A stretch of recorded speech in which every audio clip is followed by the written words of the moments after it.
Hello everyone, welcome back to Sunless Skies. So we played quite a while last time. I'm not sure we're going to continue for, 3 hours, but we're going to do another part of this too.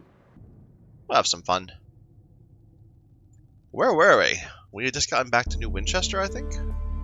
No, we're in Palmier and Plenty. Okay.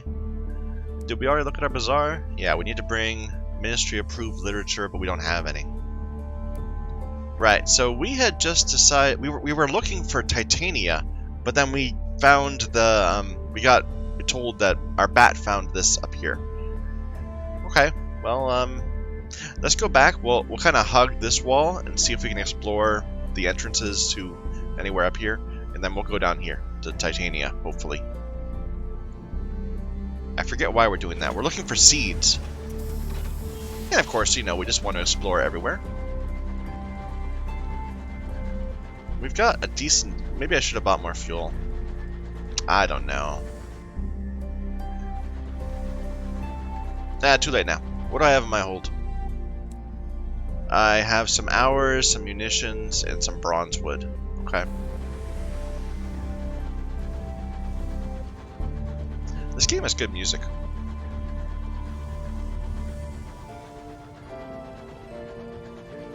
And the visuals are quite, not what you see in many other games.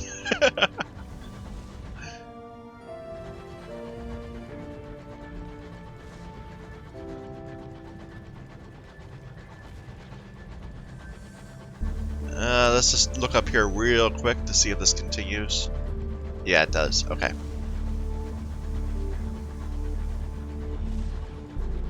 I hear fighting, but I think it's up there, and we're not going that way.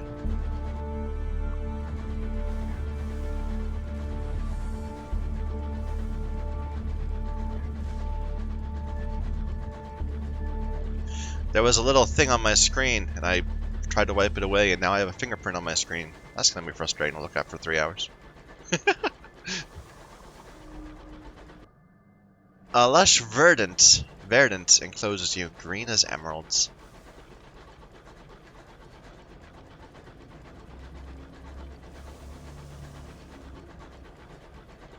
Moving into a more forested area. Lots of fronds. I don't know, is that the right word for these? I don't know.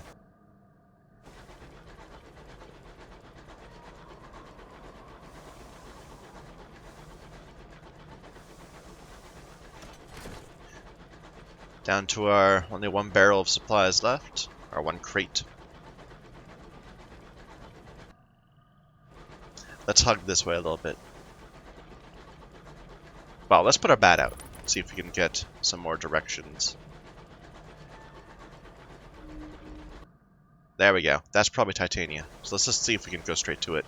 I'm a little worried about supplies. It'll be so nice when we have more hold space and I can just always have 3 or 4 supplies. Even then, I probably don't want to. I'll probably end up pushing the lower limit. But yeah, right now, if we carried that much around, we wouldn't be able to bring other stuff home. We got some other ship. Is it a friend or something? Basically, is it gonna attack me immediately, or do I have to choose whether I attack it? Here it comes. It is a marauder.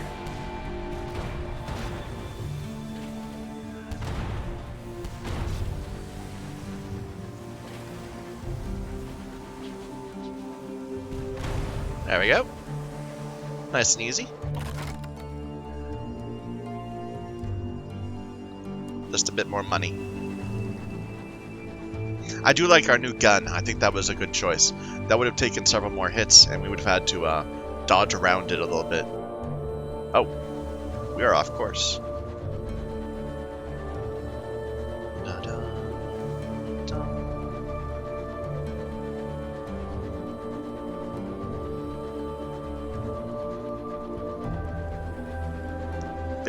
Big pedals.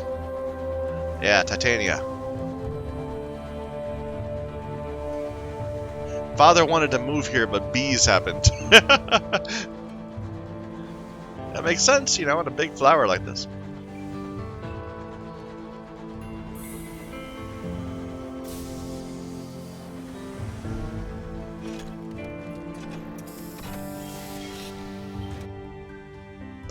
Titania is cupped in the petals of a colossal orchid. Heady with scent, lurid with color, an enclave of bohemians have made it their home, seeking inspiration in the wildness of the Reach. First of all, let's check our bazaar. So yes, they want me to give them seeds. And they are selling literature. That's good. We'll buy that. But let's see, can we just buy... Okay, so they want to buy it for 80. And do they just sell it? No, they sell nectar. Darn it. Where do we get seeds? Well, either way, we're going to want a bit more supply.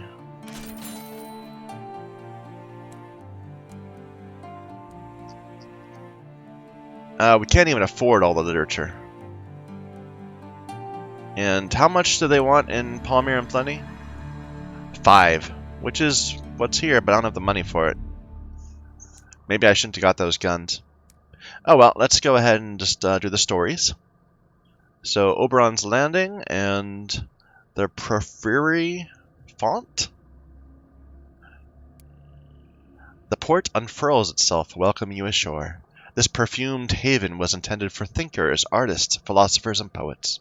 Instead, you enter its main dome to find yourself surrounded by arguing bohemians and the unfinished shells of buildings in a variety of styles. Nobody looks happy, but everyone agrees it's someone else's fault. Well, first thing first, let's get the port report. What is Titania? A question with no easy answer.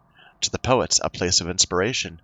To the stoneworkers, an untouched slab. To the playwrights, a blank page. A place of tranquility, of creation. And your interviewee pauses, suddenly looking worried. Do you hear buzzing? Apologies, must get inside. You can't see or hear anything, however, and must assume it's just force of habit.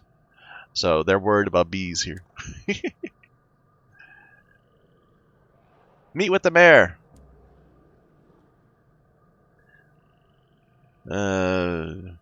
Titania's petals fill the air with a perpetual perfume, but eventually you become accustomed to it.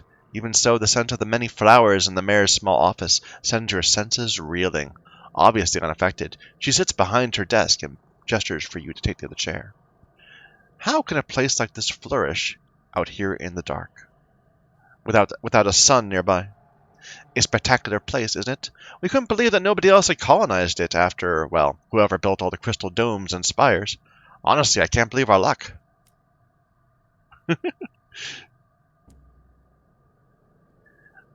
Is there any work? The rhapsodic mare shakes her head.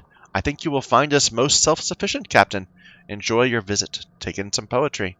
If I think of anything we might require, you'll be the first to know. Okay, nothing to do here. Not even a quest or anything. Explore the place. The jewel of the Reach. Light sparkles through the jeweled petals onto the marble white paths. Wherever you explore, poets and singers perform their latest work, while artists peer behind canvases to try to capture the beauty in oil and chalk. In the horrors of the high wilderness, this is a place of safety and wonder, where nothing could possibly disturb the peace. But what is that buzzing in the distance? There's an awful lot of references to bees. Okay. What about the other one? The Porphyry Font. A veiled pavilion rests in the curve of one of Titania's great petals. Here the melancholy poet gathers stories from skyfarers. She then arranges to pass them on to any artist or writer willing to pay for inspiration, to spur their brush or steer their pen. Oh! So we could just convert things straight over. I mean, I'm kind of reluctant to give out my moment of inspiration, because we said we needed that for, like, one of the bats, right? But that's a lot of experience. That would give us a level, and that would give us enough, well, it would give us enough money to not be able to carry all the books that we could buy. So maybe... No, I'm not going to give away my last one. If we had like 5 of them, I'd give it up. But no. And is that it? Is that all we can do? I guess so. Let's take another couple of supplies. I can't even afford it now. Never mind. We do need a gourd of chorister nectar for Port Prosper. But either way, should we try to find a southern route back to New Winchester? I like that idea. Let's do some exploring down here. I don't think we have any particular quest. We need to go to other places, but nothing around here. Now we can find some areas. Here, let's just get to this wall, and then we'll follow it around a bit.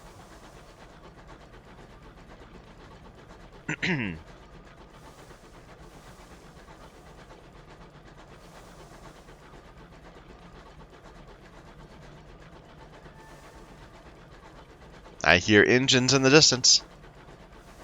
Although I think that's just ambience. It's not actually like a thing. Here, let's see if this... I kind of want to look at this, but if this doesn't go through, it's a waste. Let's go and check it. It's good to know.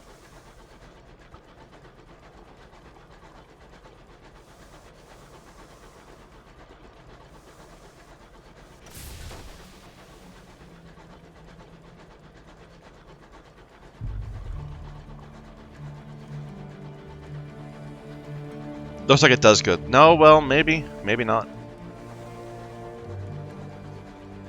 It's promising.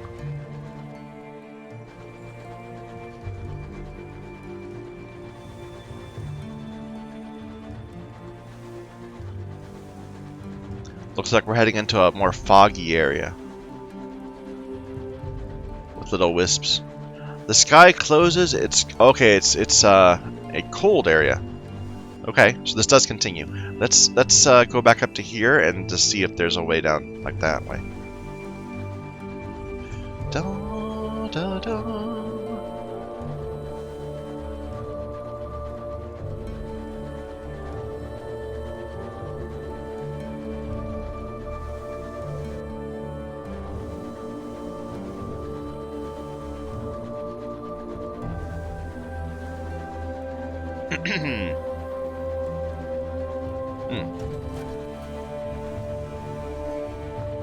So this doesn't get through.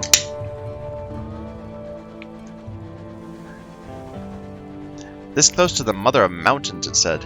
Is there a port around here? Yes. Okay, let's go look at that.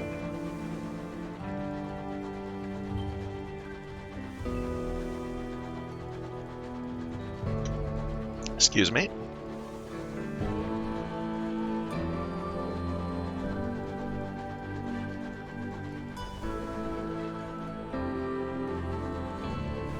Can I go over this, or is... Yeah, I can go over that. I thought that was the wall, but no, it's... This is the wall. Da-da. Da-da. Mother said illness is all in the mind. She'd fit right in here.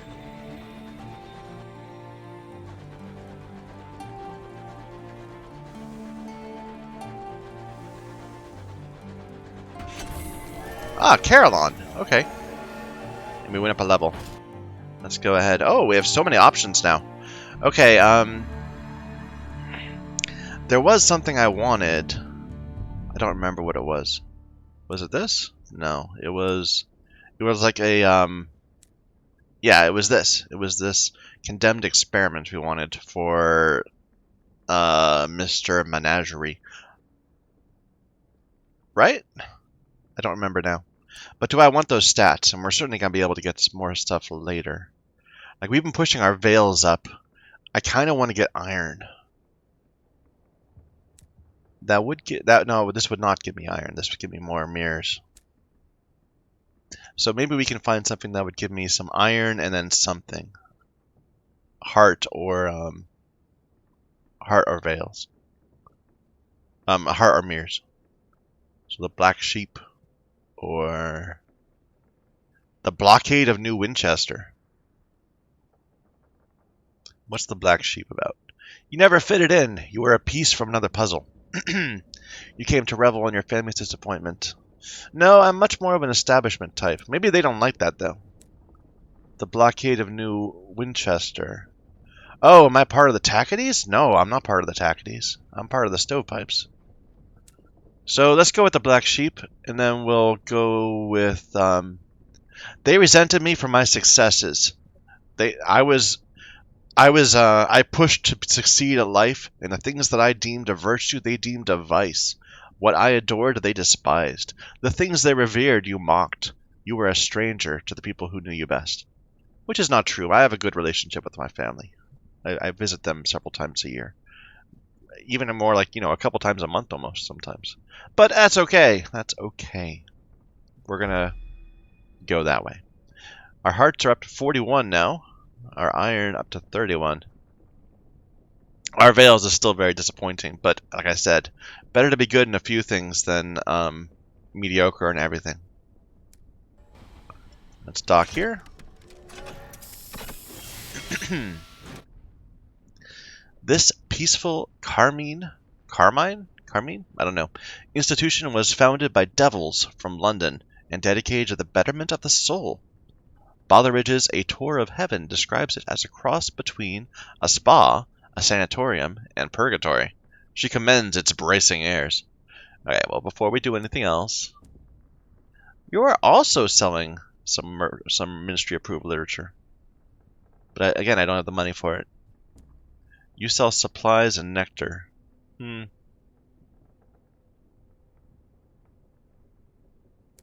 Okay, well, nothing to do there for now. Let's enter the foyer. Gray stone, the color of a monastery, attending devils and devilisses dressed in uniform, and an incoming parade of the sick, the friendless, the dying, and those who think their lives would be better if only they were something else. This is Carillion. Carillion? I don't know how to say that word. I'm going to say Carillion. I don't think that's necessarily the right way to put it. But Carillon seems like I'm putting the emphasis on the wrong syllable, This is Carillion, where souls are refined in something more impressive. Write a port report. You take some notes on a pilgrim's journey through Carillion. I don't like that. No. Carillon. We're going to say Carillon. Do Carillon. The first port of call is the beehive-shaped office in the center, or more accurately, the long queue leading into it. From there, the infernal attendants direct them to one of Carillon's 7 gardens to undergo penances. They certainly look penitent by the time they emerge. Presumably, their souls are much improved. Not that you can tell. So we can't do this one. Visit the isolated office of an abstemious devil.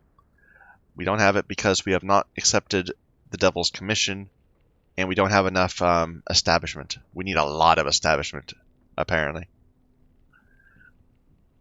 So yeah, if we had a lot of establishment affiliation, he would give us a quest, but we don't. So we'll come back at some point. The presiding deviless works in an office shaped like a beehive, a stone and wickerwork building that stands all alone in the middle of Carillon's central courtyard. She conducts intake interviews with new patients one by one. After a long time in line, you reach her at last. Greetings, Reverend. How may we stretch, strain, purify, and strengthen you now that you've come to Carillon? Her apron is starched, her dress pinstriped. There is a stack of patient files on her desk, color-coded. The corners of her mouth say she knows something to your disadvantage. Okay, so we could... Things we cannot do. We'll deal with that later. We cannot purchase an indulgence because we don't have souls. We can't buy a bunch of indulgences because we don't have a bunch of souls. We cannot provide exquisite insight because we have not undergone enough penances. Okay. Tell me about Carillon. We do whatever is necessary to reclaim unsatisfactory souls. She sits back in her chair, and you can imagine her making just such a pitch to the princes of hell. For humans, primarily, though we do attend to a few other creatures elsewhere on the great chain. They come to us with souls that are stained, disused, in every kind of sordid condition, and we make them acceptable again. Most of those who come to us are volunteers. The rest are beyond the position of being able to volunteer, consigned to Carillon by their families or employers. We have gotten a new event. And after a stay? Most people go home again. Some find that they are weary of their souls and pass them on to us. We operate on that slender profit and on what we can get from donations or from sales of penance and forgiveness. She looks at the blank page before her. But what about you? You look sturdy enough to make full use of our services. Are you afraid of needles? What is your view of worms? Which do you fear more, venoms or poisons? She takes down a page or two on all your least favorite things.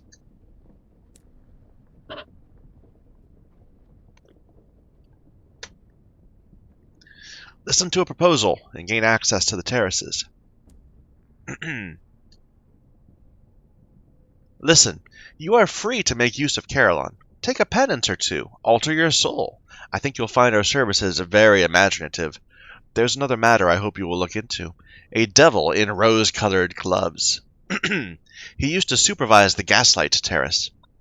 He was removed from that position, but I fear he may still not be entirely aligned with the objectives of Carillon.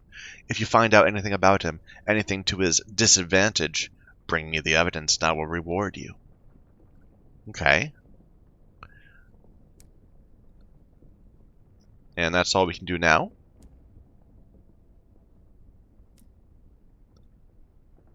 I can't do anything here. But we can travel. Go to all the different terraces. She said she was on the Gaslight Terrace. So let's go there. Let's just look at them all though. So there's the Gaslight Terrace, where we can learn enlightenment. The Bell Garden, where we can learn deprivation. The Checkerboard Garden, where we can gain a shift in perspective. The Stunted Grove, where we can gain ordeal. Insatiable Roses, where we can gain excess. And I need a stained soul to be admitted, and I apparently have one. The Sand Garden, where I can gain endurance. And glass statues, where I can gain inescapable truth. But that would require me to have a flickering soul, and I don't have one. Anyway, let's go to Gaslight. Your companions are a lady in a buttoned cloak and a young male student. They talk among themselves about the seasonable warmth, about how the yellowish glow of the lamps does not show blue silk to best effect. Their words are commonplace, their hands folded and gloved, their opinions supplied by a respectable gazette. You have almost forgotten them, even while you are still walking together. That's a terrible thing to say. The path descends by shallow steps to a broad terrace, as crowded as an imperial exhibition. Gaslight lampposts are scattered irregularly across a flagstone terrace. Between them are stations, each containing a patient receiving a treatment. The supervising devils tend these stations, stopping first here and then there, like bees at flowers. So we can gain a penance of enlightenment. We have a 60% chance of doing it. Let's wait on that first. I don't know what the cost is. That would be the concern. Approach the spineless curate. Okay. And return to the center and cure my lightless soul. I don't have a lightless soul, though. So we don't need penances. Approach the spineless curate. At the nearest station, a curate has been shackled into an ordinary pillory. I've seen something. In this light, it's hard not to see things. A devilish orderly jabs the curate with a needle. At the sight of the jab, the curate's skin goes lavender. I'm being treated for not believing in God. I've tried everything. Prayer, fasting, long weekends with a professional saint. None of it worked. My sermons were suffering, my bishop complained. And has it helped? I have dreams of snakes and angels, he says. It hasn't made me a mystic. I don't think the devils are real either. Just men with funny eyes, aren't they? The devilish orderly smiles with extra teeth. The curate needs freeing. Okay. So leave him to his penance, or we can pay for his price if we have a penance enlightenment and a penance shift in perspective. Or we can pay with 5 penance enlightenments. Okay, well, we'll leave you to your thing. Let's try to get these, see what the cost is. I'm thinking it's probably terror, but I could be wrong. Yeah, we gained 5 pair. A professional chaperone is guilty of sloth.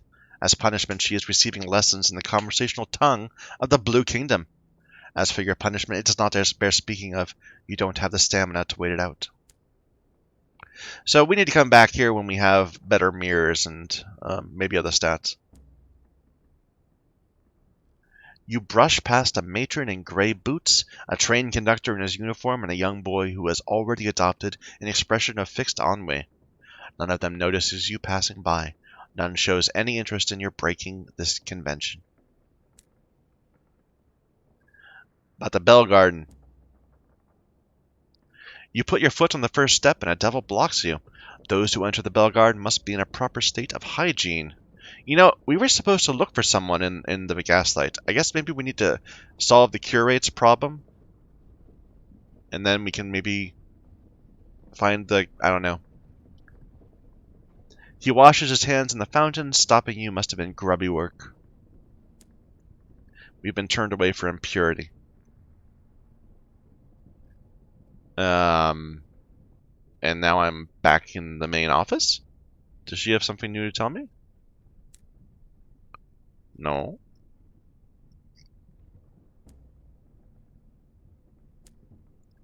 It's kind of a strange transition. Let's go back to the travel.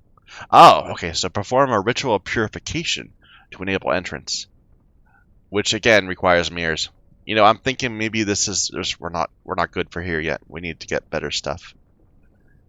Let's check the checkerboard garden. By the time you come out onto the plane of the checkerboard, your calves are hurting.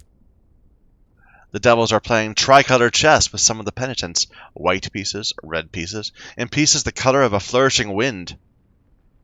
That's random. Around the edges of the board sit the patients who have already been captured, or who were never part of the game to begin with.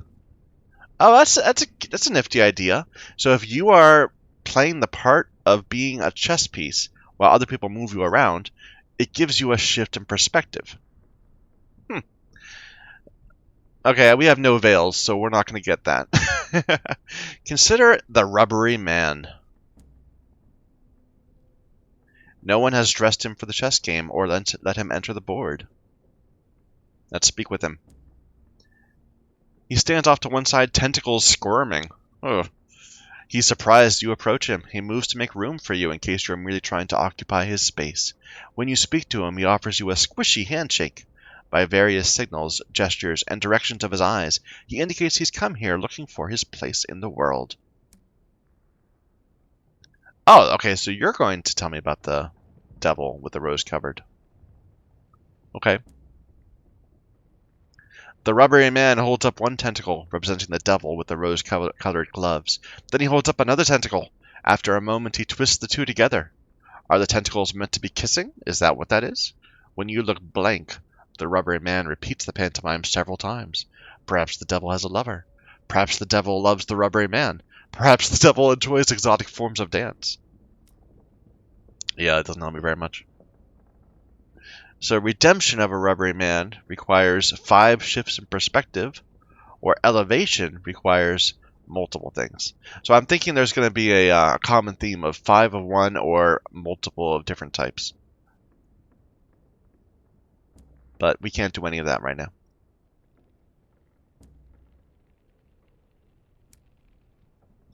What about the Stunted Grove? There's no real gate, but not much of a wall either. There's only a low stone barrier, perhaps a foot tall, easy to step over. The thorn bushes grow thorns an inch or more long. There are paths between them, but it's hard to pass by without tearing one's clothes. The devils who work here have scratches on their forearms, though they do not seem to mind. There's not a single comfortable place to sit. Gain a penance of ordeal, which we have a very low chance. Even though we have decent irons. Approach the professional penitent. She collects penance for other people. Let's speak with her. The penitent is seated on a stool, eating from an enormous barrel of violet sorbet? Sherbet? I don't know. There's enough to supply a carnival. The penitent's lips are blue, her fingers are sticky, there are purple smears on her frock. Wasps are taking an interest in the side of her face. When you come over, she puts down her spoon long enough to greet you. I'm here on behalf of a viscountess who doesn't love her children. She's waiting back in London for me to deliver her penance. Pointedly, the supervising devil sets another long-handled spoon at her elbow. Tell me about the devil with the rose-colored gloves. She smiles reminiscently when you describe the devil in question. I know him. I've been coming here a long time in my line of work. He used to be very highly placed, you know. And then the presiding deviless caught him pinching supplies from the storehouse and gave him a demotion. Now he performs a few of the lesser punishments, some lightweight pitchforking, a little work with a hot poker, but his heart isn't in it. Devils don't stick long at anything. Okay. So we could give her a whole bunch of ordeal, or we can give her multiple things.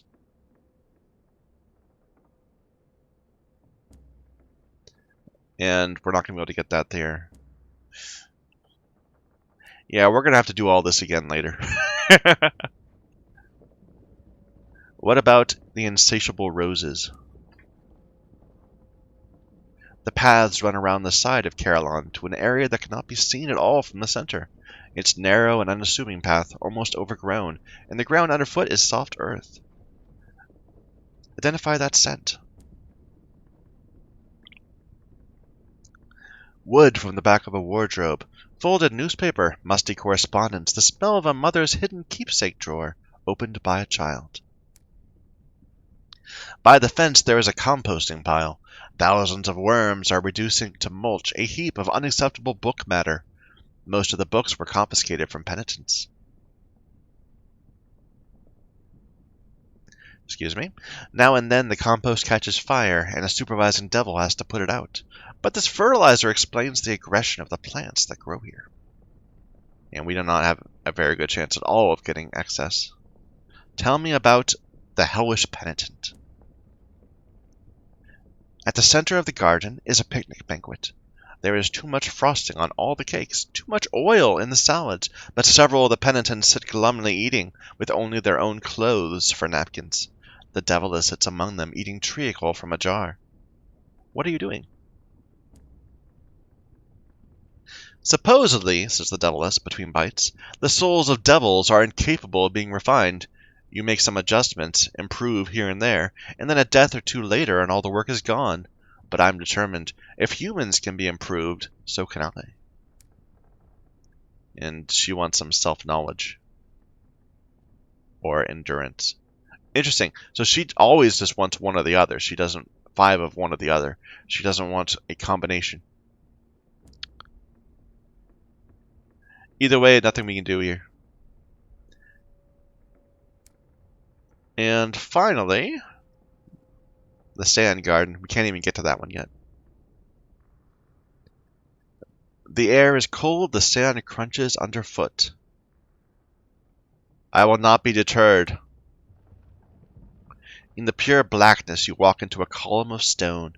More than a column, a divide, where the path goes left and right. You have to choose a way without reason. There's nothing here to determine which is best. The devils call this place a garden, in jest. It is barren sand under the rest of Carillon, not served by any sunlight. The sand is coarse and itchy, the air dry and overhot. One feels hungry, thirsty, even a bit faint just standing here. We have a terrible chance.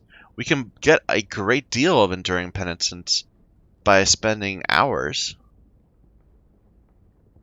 That doesn't seem like a good thing to do. That feels like it's cheating. There is a penitent ape. He has collected human souls and is now here to cultivate them. He tells you in a low mutter. This soul was a gambler, but a good one. Able to remember odds and figures, fast at seeing an opponent's bluff. Took bets where he shouldn't. Calculated the odds of dying in a knife fight, and decided he didn't mind a 10% risk if the pot was large enough. A good soul, but it would be a better one if it could be coaxed, post-mortem, into a little more sense of mortality. That would make it more poignant. At least, so you gather. The ape does not use words like poignant, but you take its meaning.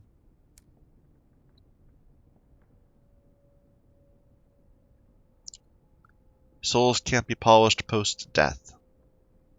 Or... yeah, we can't do anything here. Okay, well, let's get out of here. Yeah, I think we're just done. So, we could go out and try to find what this is, but it's not a port. I still want to find another way back to New Winchester. So let's head back that way.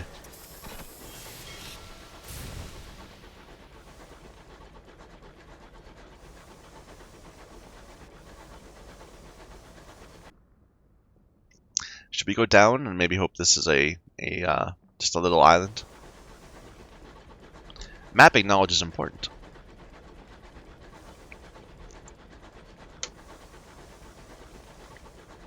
Looks like it's more.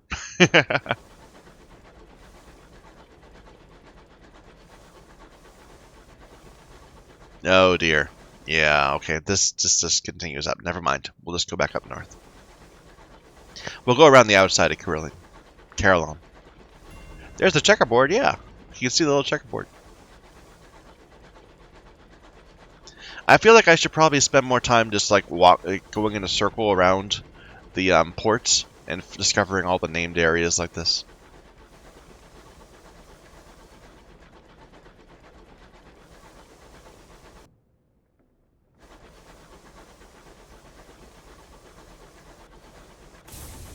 Ah, well. Yeah, we can get this little... Whoa! Whoops. I didn't mean to do that. We can get this little bit up here that was not on our maps.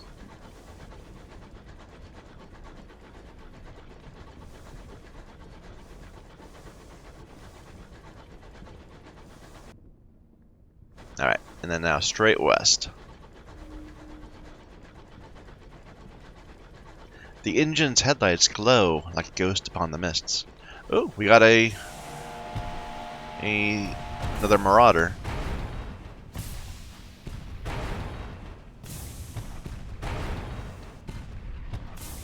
Okay, we're high on steam. But he's just got one hit. Or heat, not steam. I don't even know how we got that. We must have bumped into a wall. Loot the hold. One uncanny specimen. Sure.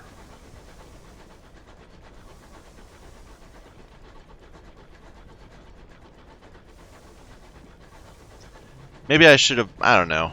I feel like I'm missing opportunities to buy stuff because we don't have enough money. And hold space. But you know.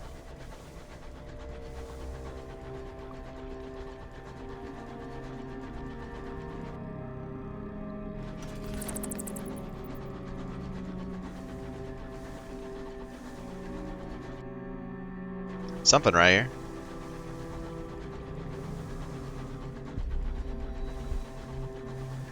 Ruins? That we can't explore, I don't think, because we need assaying. Yeah.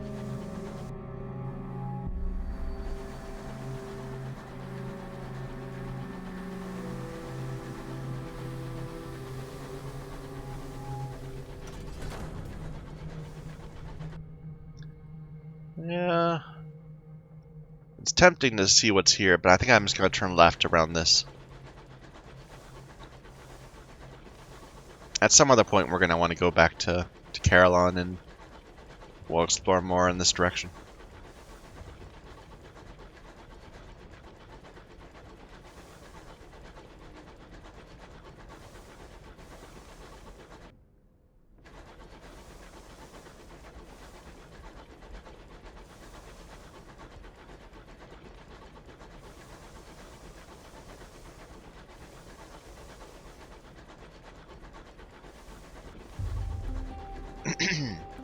Approaching New Winchester.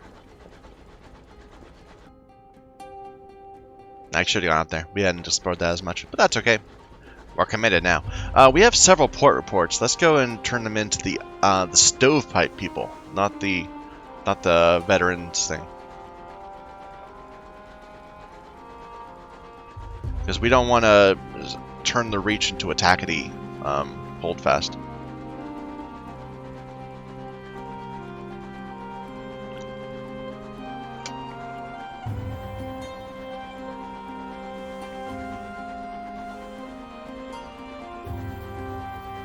Be right back.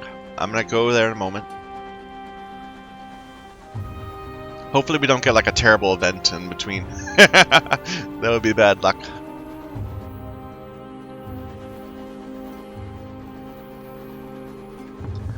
Done.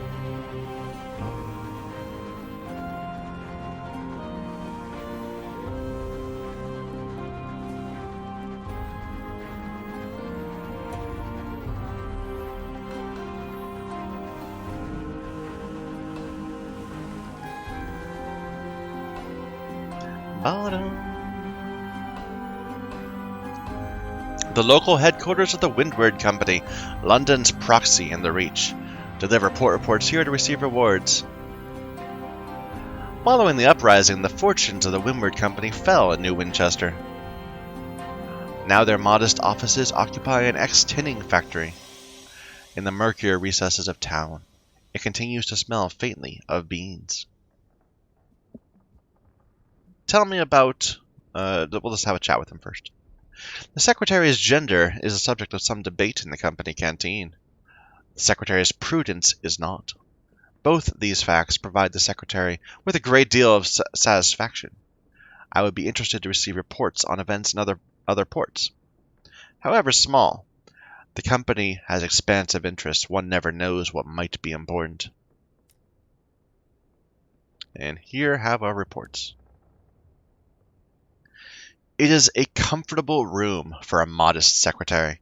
Stained glass windows lay crimson slants across the desk. The prudent secretary receives your reports and reads them one by one. A number of questions follow, to which the secretary expects cogent, succinct answers. Her Majesty is grateful, they say as you leave. And we gained 3 gratitude. Stovepipes are back up to 14. We need to get more port reports here, probably. And what can we trade for? So salon stewed gossips, we know we already got them. We can get them from marauders, right? A ministry stamped permit we got once. An invitation to purduance.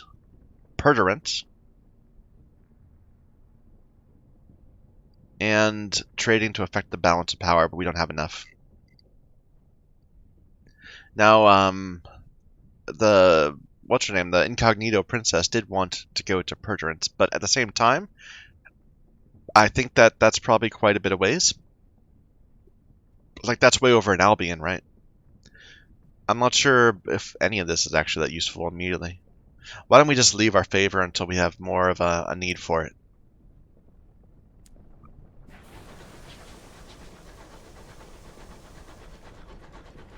But probably the ministry stamp permits are going to be what we want. Unless we get a bunch of them from somewhere else.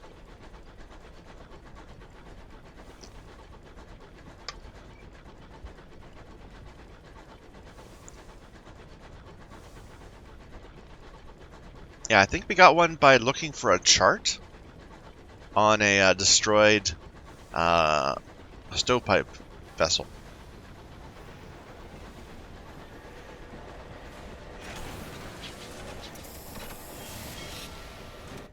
I feel that this, we did find a couple new places, but we didn't actually advance our cause very well. Like, at best, we found a few things. Anything new in the bazaar? Nectar for Carolyn. And Carolyn does sell nectar, so that would be easy. If we have the money for it, which we do. Do I just want to go right back to Carolyn? I kind of don't. I kind of want to go to other places first. But when we do go back there, we can just immediately turn that in.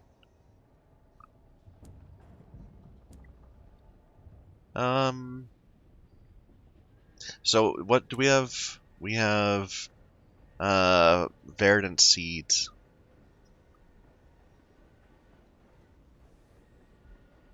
I wish I knew where I could get those. I mean, well, we do need to get literature for Palmyra and Plenty, so maybe we should just go straight back to Carolyn. Like, it makes sense to do that. It's kind of boring.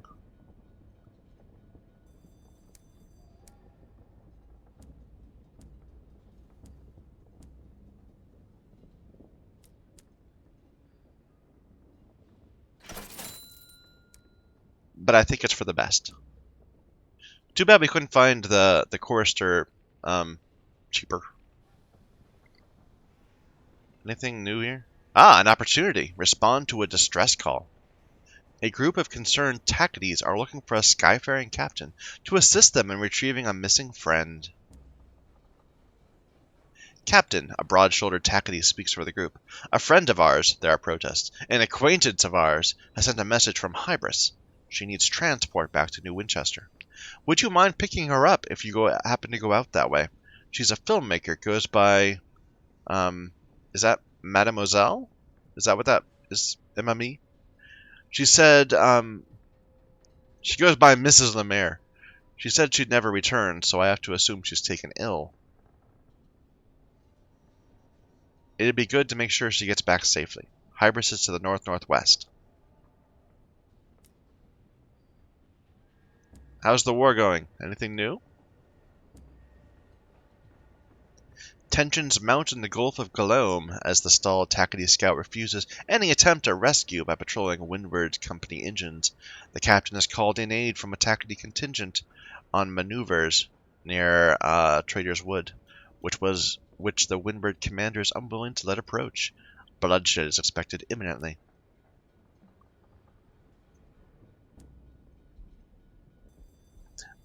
Okay, nothing new has changed here. And anybody care about me yet? Nope. Nobody cares about me.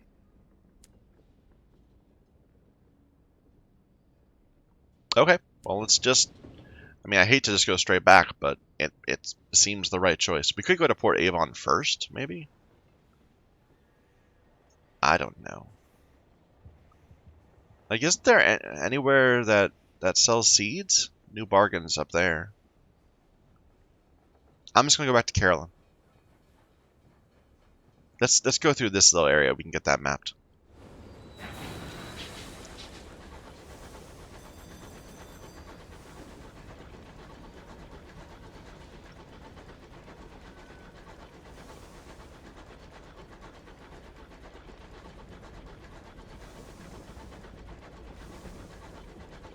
Yeah, I've been talking a lot in the past, you know, the introduction to the game.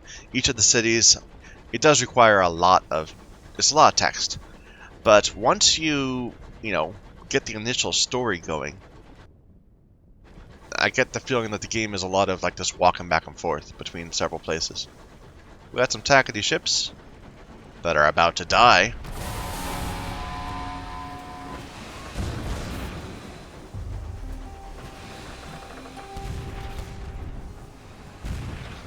I rolled right into it. I got my right and left confused.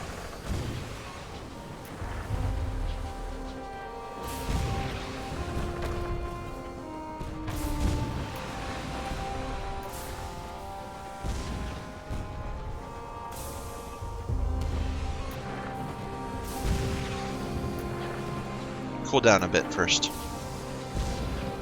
Here. Seize its cargo.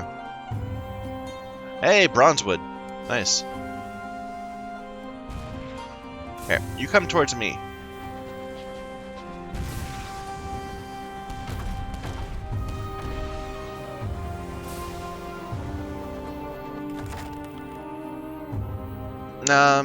Still keep on seizing its cargo. More Bronzewood. Very nice. Let's go east to this. It's not gonna have anything there. It's just gonna be on a coastline, but we can get it mapped.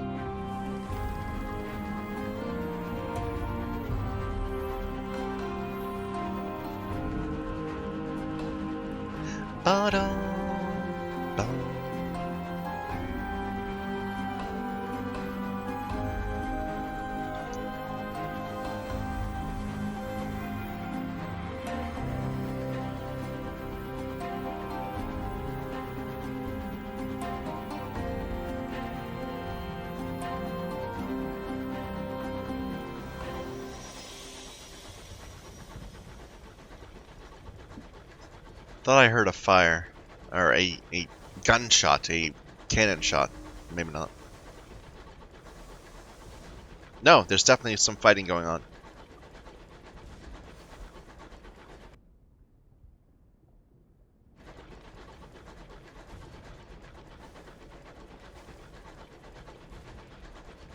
Sounds like it's down here somewhere.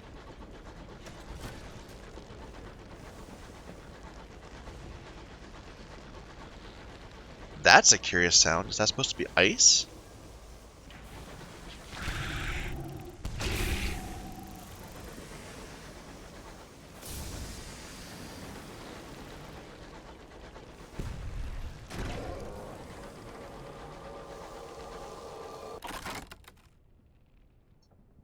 So a iron challenge to get some sovereigns or get a story. I think I'd rather get a story. Yeah. A little bit of experience. Oh.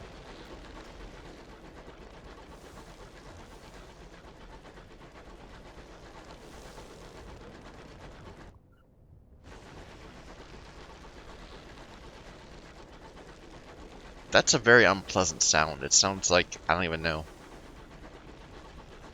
Like something being twisted until it breaks.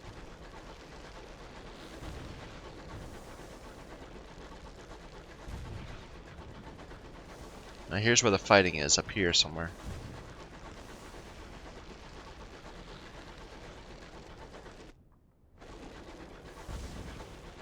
No, it's north of me.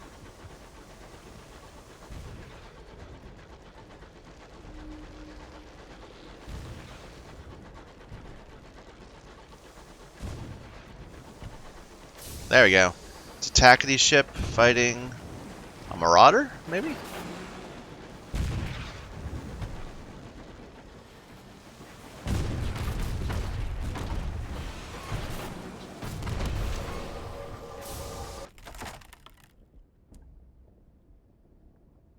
More bronzewood. Oh, that hurt. Bad luck.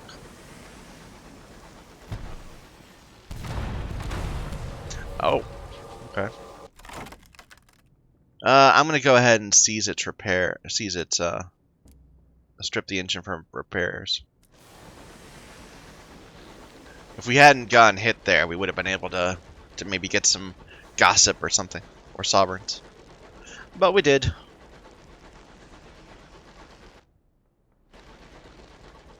I wonder if this continues. I think it does. So like it goes up like that, perhaps, towards Titania. You know, if nothing else, it'd probably be good to... Well, I don't know. Yeah, I'm not sure. I'm thinking maybe just getting a port report from Titania would be convenient, maybe. What did you want? Did you want Sky Stories? Yeah, you did, but we don't have enough of them. We need 3.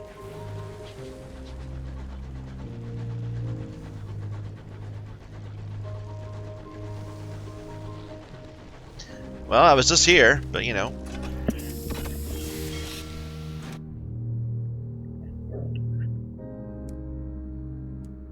So yeah, you sell nectar for 120, and you buy nectar for 240.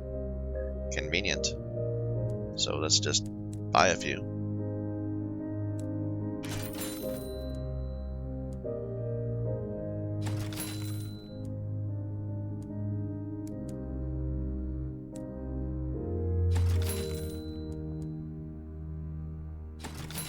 Free money, and another worldly artifact. Okay, and then we can buy this literature because we have tons of money now. And go north to Palmyra and Plenty. Yeah, we want to go north to Palmyra and Plenty because that's where they need literature. Makes sense. Maybe I should like sit around outside for, you know, a few moments to get that crate, but I think I'll be fine. Yeah, let's just go. So do I want to... I could go up like this way, up past Titania, up to the Palmyra and Plenty. I think that's what we'll do. I was thinking maybe going this way towards Trader's Wood and Port Avon. But no, let's just go up north. Well, go straight to east, northeast, to Titania.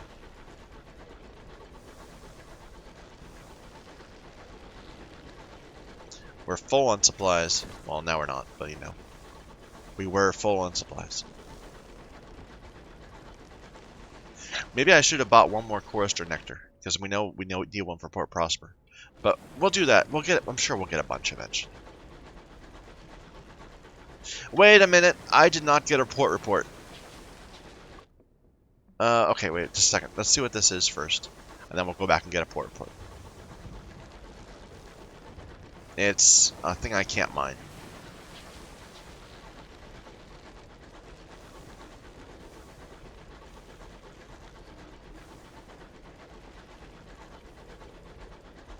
Eggs? Sulfur?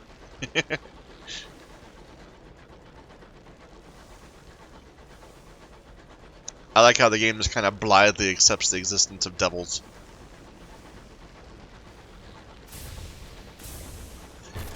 Oops. I should have been more careful. So, not there. Port report. There we go.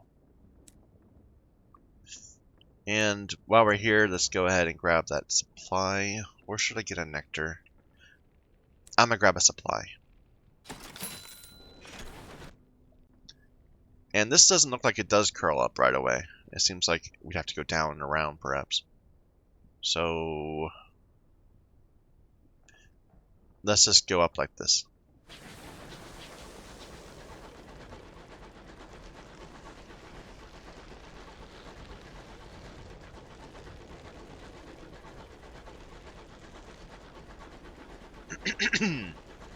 Excuse me.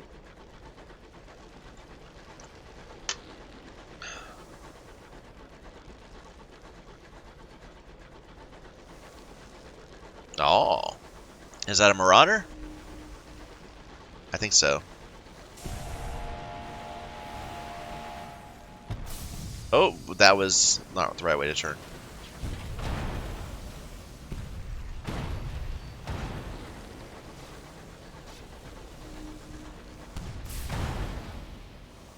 You're certainly waiting to fire. Too much. Too long. Let's loot the hold. Which is probably a bad idea considering we're full, but anyway, we gotta gossip.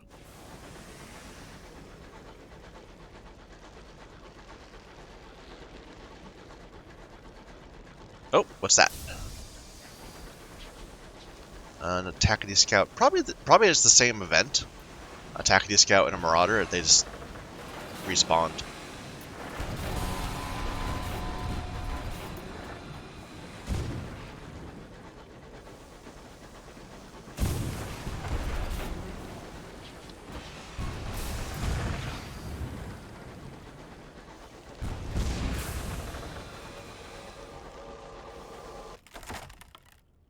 Let's repair. Back up to 30.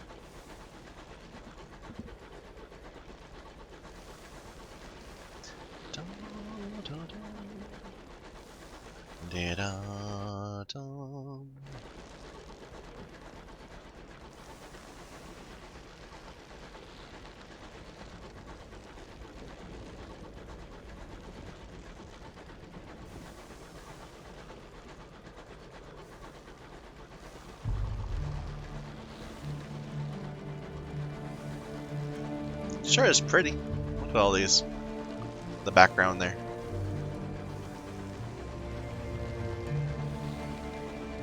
They're so worried about the bees.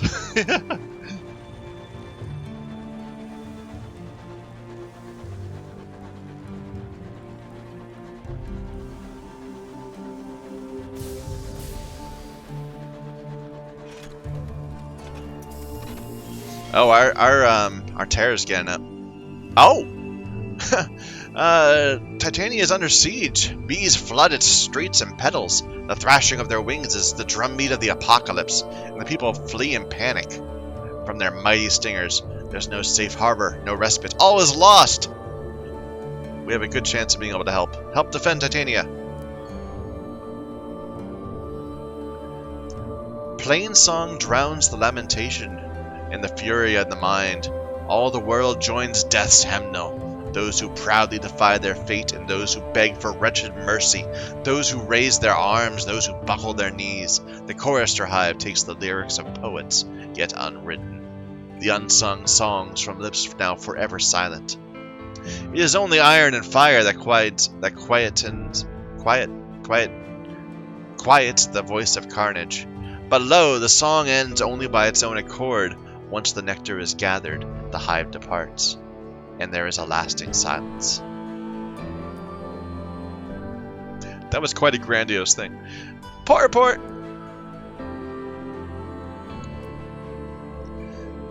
Little remains of the port now that the hive has departed. The crystal domes are cracked. The buildings beneath them lie in ruins. Survivors pick through the rubble for salvage, while a philosopher proclaims on the nature of destruction and rebirth.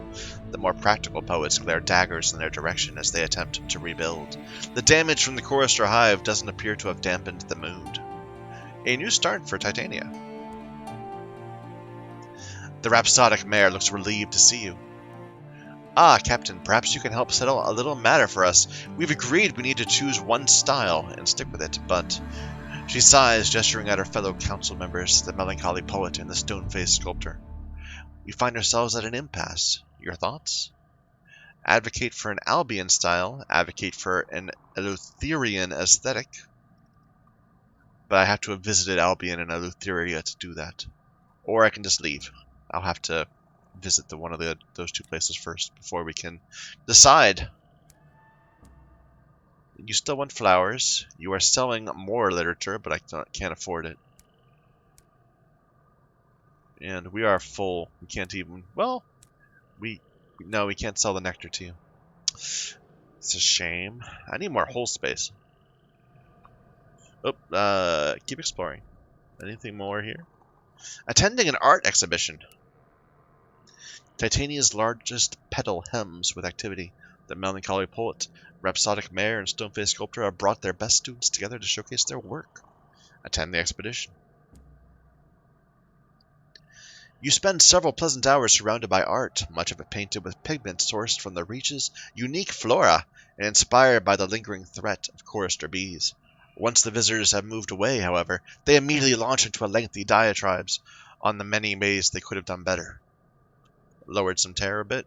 I think that was 10.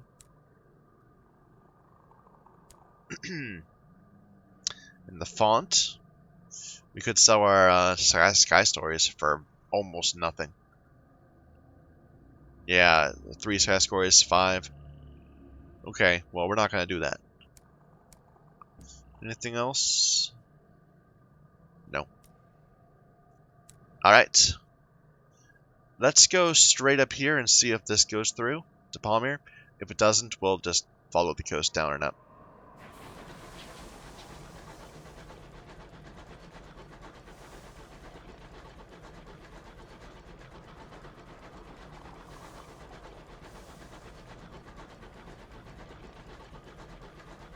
It looks not very promising. Nope. Well, that looks like it might go up. We'll just go a little bit this way.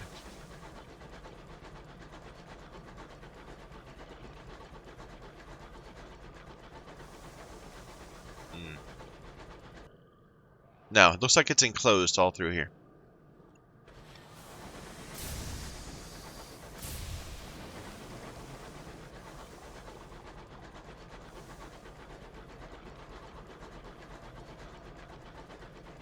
So it actually is moving the background. Like we never stand still.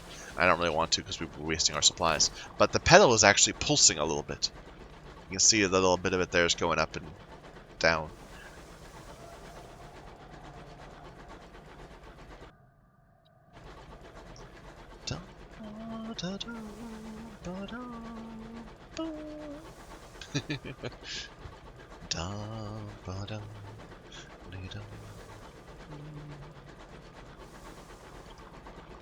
What is this?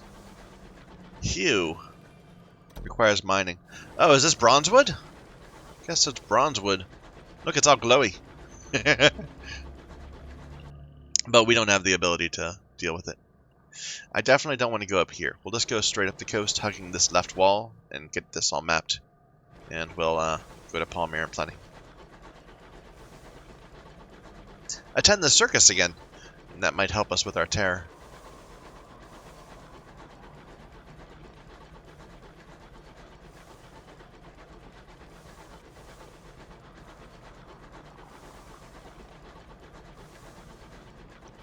Sounds very naturey. I might be playing a bit too safely. Maybe I should be rushing out to the edge and trying to, like, go out and get all this mapped. But the further away from New Winchester, the more difficult it is. It's like, you know, I don't even know how to describe it, but that's the basic idea. The outskirts are more dangerous than the middle. I hear some firing. Do we have another ship combat? This is all well mapped, so let's just go straight out through the middle. Try to find those ships. There we go. Couple Tacketies and a... Do I want to intervene? Oh! Well, now we have to.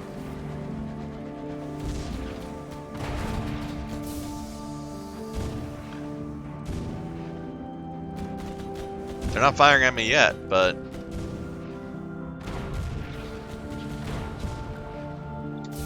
Oh, come now. I'm just getting hit by missed shots? Oh. I'm kind of waiting for it to get on fire, you know.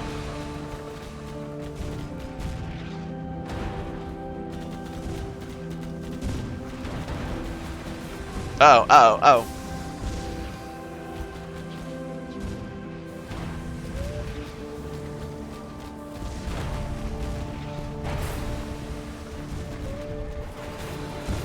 There we go.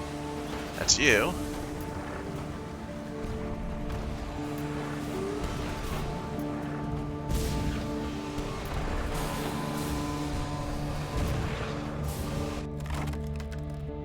Oh, raid the hold or may gain an unlicensed chart. I haven't seen another way of getting unlicensed chart. But I don't know what the hold would be. Let's raid the hold. A solid crate or a faceted decanter?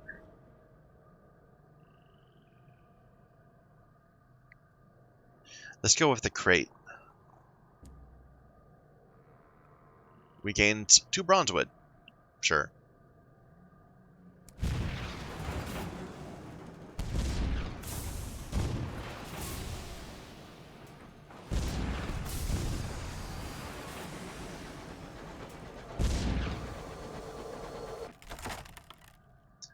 Let's repair.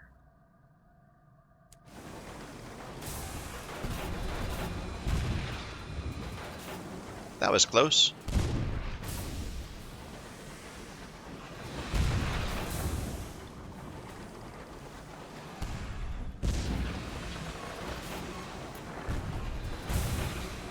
Come on, quit moving around too much, dude. Accept defeat. It is inevitable. Seize its cargo. Oh, now we're full. Get rid of that hours. I mean, are we gonna be able to make it to the Palmyra and Plenty? We kind of don't have a lot of supply. Hopefully things don't go terrible.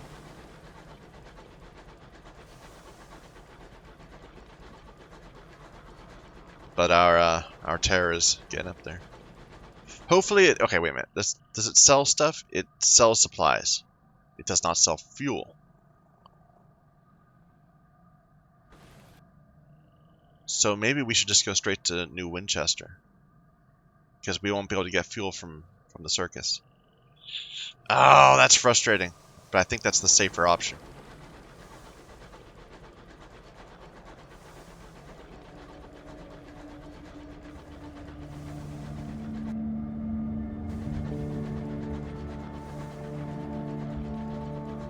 If I hadn't played around with those 3 ships, we would have been able to do it easily.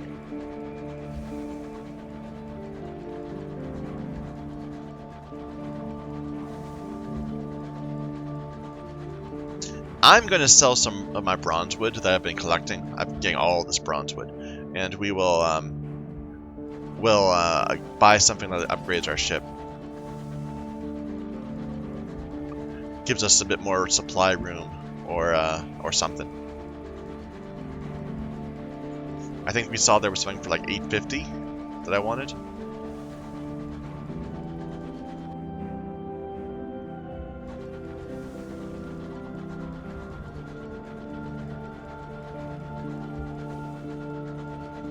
Hurry, hurry.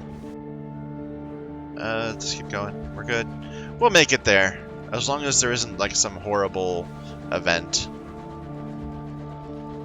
that says if you had a fuel you could prevent, you know, half your crew from dying.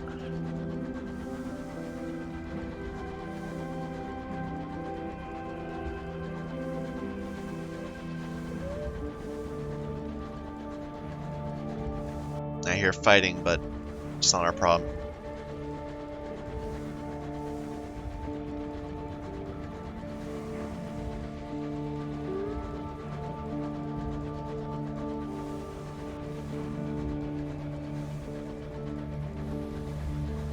Yeah, that was the safer option, even if it is frustrating. Dun, da, da. Let's repair up to full.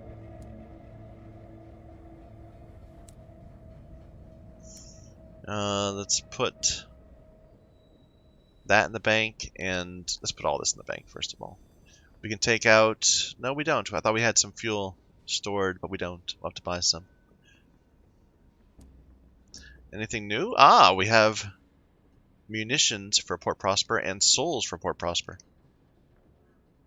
Well, we have munitions, so we can get that going. Consignments of souls. Do we have any of those in the bank? I don't think we do. So let's not grab it yet. You know, maybe we'll find some. But we definitely have plenty of munitions.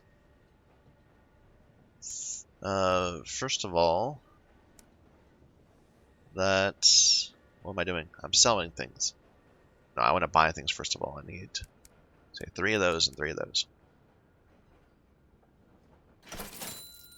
And then I wanted to sell from my bank some of this bronze wood.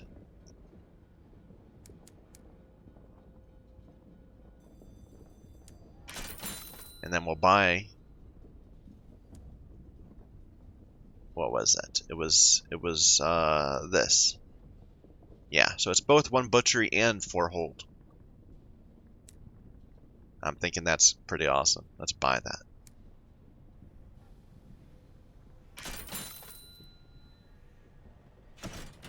So we could still have a plating slot and a bridge slot. What is that? What are we going to eventually put in there? So the bridge slot.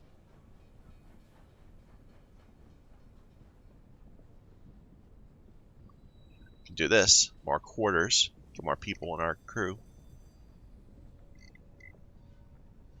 And of course we could replace our engine with a better engine. But this seems like it's the best thing we could put there. Just 10 more armor. But it's 500. We don't have the money for it right now. We don't have the ability to mine. If only we had a second, whatever lightning bolt slot is. That could also be put there. That would be only 4 quarters compared to the 6 that were here. Yeah. And that's it. That's really the only thing we can put there. We need to eventually upgrade our engine to a better one once we have enough money. So, like, this would...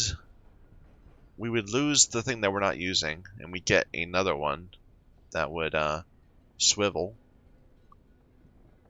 We would not be able to get armor. We get more crew quarters, though. It would have more health and I don't know. I'm thinking this is not very good. I don't like the idea of giving up this. But this seems pretty awesome. This is basically just like mine right now, except for it has 1 more lightning bolt. That's just what I said. And it has more cargo capacity and more health. And this is like that, except for instead of a lightning bolt, it has another shielding. And already has more health. I'm thinking this is our next upgrade. So 3,500 at some point. Oh well, we'll get that eventually. Do I want to carry the munitions with me now? I kinda don't. We're up to 16 capacity. But, why is this... Why is there a thing there? Iron at 25, I have that, right? Oh, I only have it if I have my, the right crew assigned. We should definitely get some more iron next time just to be safe, so we can switch our crew out for other people at need. Okay.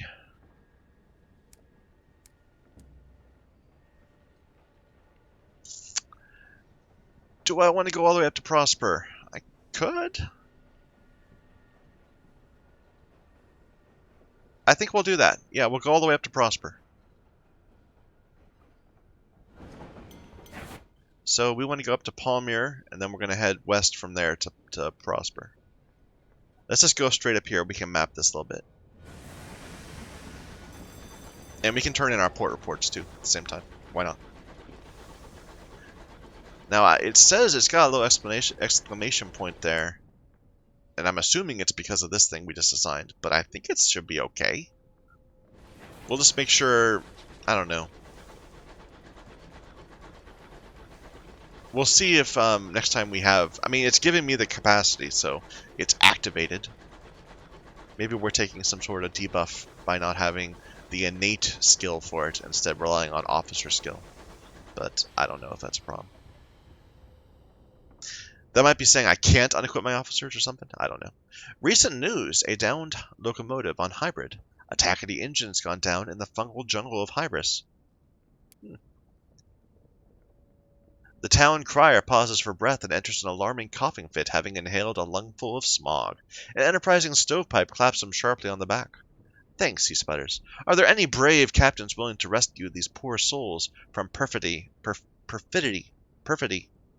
and mushrooms and such like?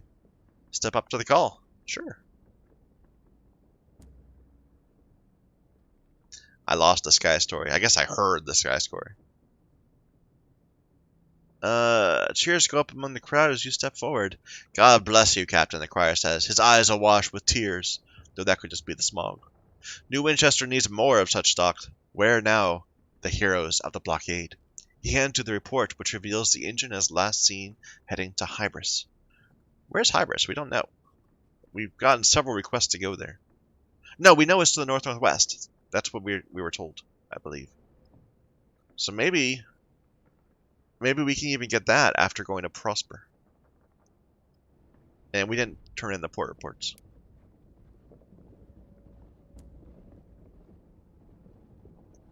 Got some money. And let's go ahead and get some stamps. So, yeah, 2 gratitude for 1 stamp, and now we have 2. Let's get 1 more. There, 3 stamps. So up to Palmyra. It's really close, it shouldn't be a problem.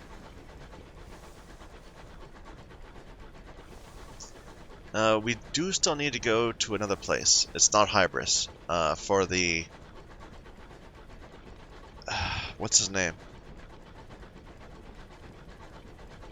The dude at Magdalene's. You wanted us to go to another place. What? Attackity Scout! How unfortunate for you that you're stuck there.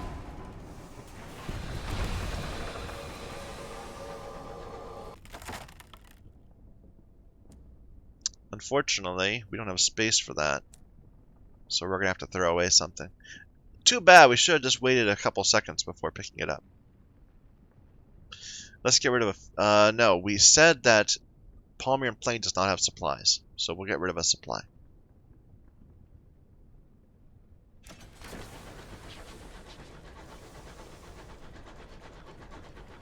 But yeah, we should have just waited a couple seconds. If we could have.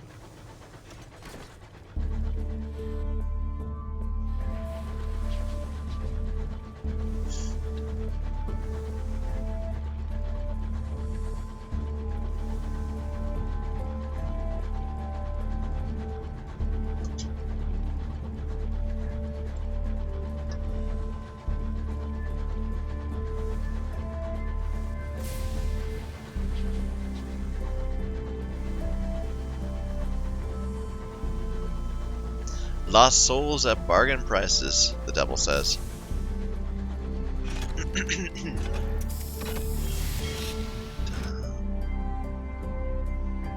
I still don't think we have enough for the menagerie dude, so we'll just leave him alone. New arrivals of the circus is new. A fire burns by the obelisk where newcomers mingle. None of them seem to know what drew them here, save that they had nowhere else they knew they should be. They trade stories and the last of the liquor from their flasks, finding solace here for reasons that even they can't seem to explain. We can try to recruit people, but not at a very good chance. Listen to their stories. The broken, the disavowed, the fugitives. Every visitor has their own story, and a hole in their heart. A few demonstrate acts with which they hope to join the circus itself. Others talk of their plans to leave this place and resume their lives. Not today, but tomorrow, or the day after that, perhaps. And that knocked our tear down pretty damn hard. Forgive my language. Let's go ahead and deal with this, so we can supply that, get a nice 1,000. And you are oh, we gained a cyber secret, and you're selling nectar. Cheap. I'll buy that.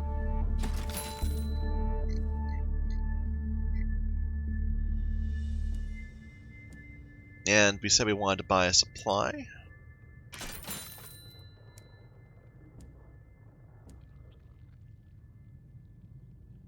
Okay. Port report. Always.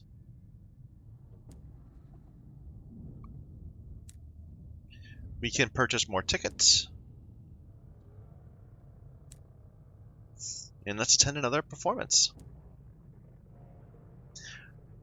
The tent is barely any more populated than the last show. The ringmaster does his best, fixing a wide grin under his mustache as he introduces what passes for acts. The humiliated magician's attempt to saw his assistant in half comes to an unfortunate end. High above, the bereaved acrobat again performs their half of the routine for a tiny amount of applause. Afterward, the pensive clown trips into the spotlight, dropping the balls he juggles. It's silent enough to hear them hit the floor. It ends when the headstrong strong woman lifts a very large barbell above her head. She repeats this several times when the crowd's reaction isn't as enthusiastic as she'd have liked. The show ends with a smattering of reluctant applause. And we gain nothing. But the circus staff are coming to recognize my face. That's good. Can we get behind the tent? No. We're not well known enough yet. What about the amusements? It would cost 2 tickets. Oh, okay. And we lost our terror. At first glance, the circus is in poor shape. A second glance reveals how much worse things are than that. You try the battered mushrooms and realize why they have yet to take off as a beloved snack. Attempting to dispose of the bag, you duck behind a stall and find a pile of them already waiting. Another visitor pokes her head around. Is this where the bags go? She asks, and deposits her own with the rest. But now the circus staff know who I am. And we can sneak behind the tents? No. But we can speak to the ringmaster now. The ringmaster looks relieved to see a familiar face. Oh, thank God. We've got a show to put on, and one of my biggest acts is throwing a tantrum. No. He pauses, toying with his exquisitely managed mustache as he looks you up and down. I don't suppose you've ever considered stepping into the ring yourself. So we could be a clown, a lion tamer, an acrobat. My crew could do it, or I could refuse to participate. This would probably get me killed. This could possibly get me killed. This is possibly get my crew killed. I'll be a clown. Dressed in motley and with a grease paint face, you do your best to entertain. The audience laughs at your pratfalls, some of them even deliberate. Afterwards, the ringmaster claps you on the shoulder. Excellent. Well, terrible, but never do that again. But please, come and see me behind the tents. 5 sky stories! That's a pretty good deal. Go behind the tents. Beyond the performers and the permanent audience, the circus is deserted. Everyone keeps to their quarters, unless they're practicing the show. Despite the Calliope music, the mood back here is closer to that of a mausoleum. Let's visit the ringmaster. The ringmaster is sat on a fat cushion, idly shuffling a worn pack of playing cards. He smiles wearily at you. I asked the cards about you. He draws from the top of the deck, sets them on the table. They say you can help. He then places them back into the deck and bids you shuffle and draw for yourself. The cards are the same. He smiles the same weary smile. Looks like they haven't changed their minds.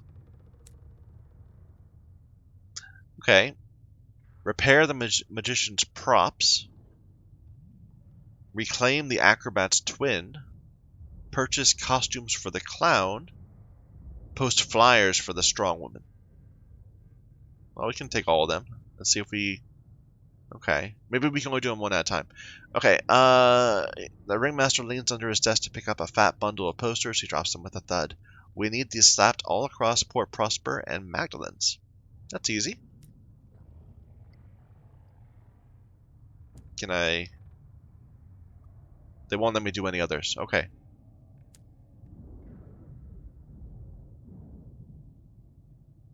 Well, we can talk to people. Talk to the magician.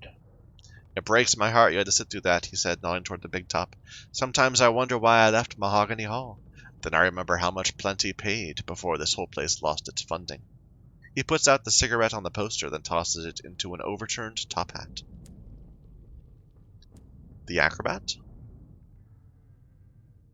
They half raise themselves from their deep cushions in greeting and bid you sit across from them. They ask how you enjoyed the show, and before you can answer, they apologize. I'm nothing by myself, they say. Without my twin there to catch me, or there to leap for me to catch, it's quite dull. But they're trying to break themselves from the circus again. The Pensive Clown. The clown rubs the back of his head. It's troubling to me that the show goes on, even if there's no one there to watch it. He looks to you searchingly. What does he expect you to say? And the strong woman? She welcomes you to her caravan and begs your pardon for the mess. For though the caravan is a remarkable oasis of cleanliness in the otherwise untidy port, the only other seat she can offer is stacked with poems. She places them beneath her own chair and begins to ask you questions about your life. Any inquiries into her own she deflects with the wit of a slighted baroness. Not much going on here. So, go into the big top. The echoing silence of the empty tent is undercut by something just out of earshot. A buzzing, almost. You travel to the giant obelisk to one side of the port. The noise, the sensation, only gets louder. The obelisk is covered with giant, indecipherable symbols, and as you touch it, you being here feels right, on some deep primal level. All thoughts of travel melt away. There is a place for you here, where you're meant to be, amongst the grease paints and the sawdust. You quickly pull your hand away. The itch recedes. So they've been drawn here. They're not, like, here on their own intent. Anyway, I think we are done for the moment. So, we're going to go off into the unknown, looking for Port Prosper. I'm sure there's a way through to it. We might stop at the Rat, but our terror is fine, so why bother? A memorial? Okay. A cryptic stoker wants to hold a memorial service for the crew that have recently died in my service. Nobody's died in my service, I don't think. We put someone offshore because they were, in debt, but that's okay. Judging by his tattoos of a storm studded with mouths and his rattling collection of talismans, the ceremony is unlikely to be Christian.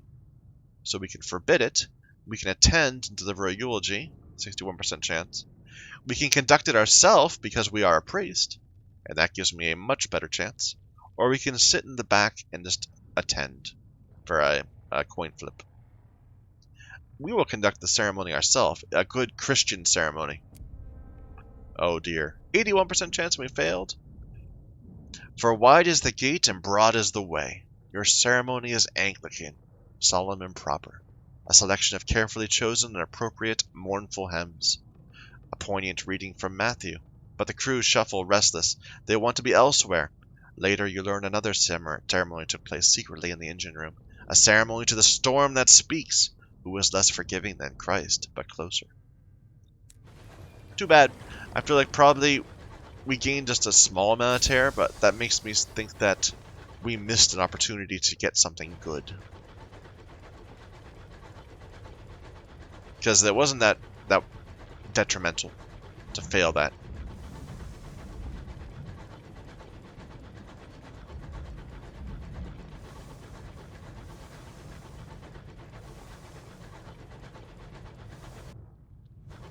Got a Reach Marauder? You can't get away, man. We got a couple Reach Marauders. Okay. They're killing each other.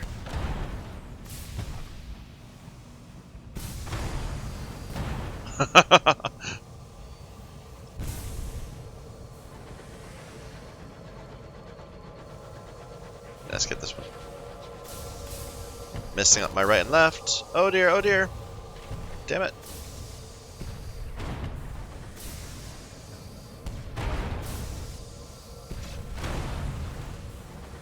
Hopefully one of those... Well, no, actually that wasn't that big of a hit. Raid the safe for money or unusual items. More gossip. Strip for materials. I can't see my number there, but... Oh, I'm at 25. 25. I think it's fine. We usually get like 10 to 15 when we repair. I don't think we want to waste it. Look for a crate containing a carefully packed crate of munitions.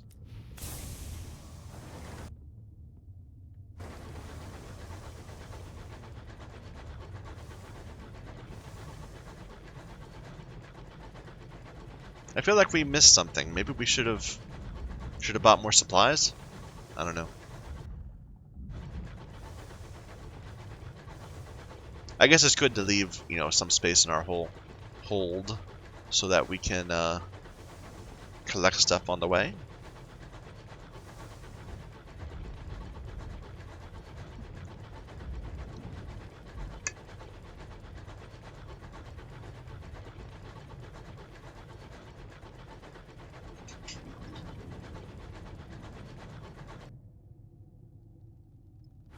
Well, so far this is pretty boring. Here, Bat, go find me some interesting things. Way up there is something interesting.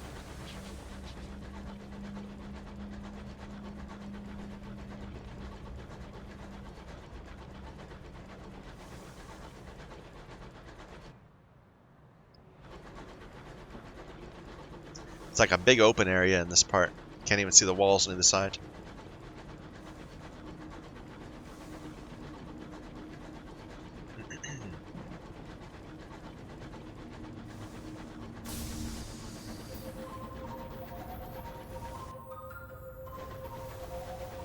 Here, we can hug this wall a little bit. No, we can't. It doesn't continue. It's an opening.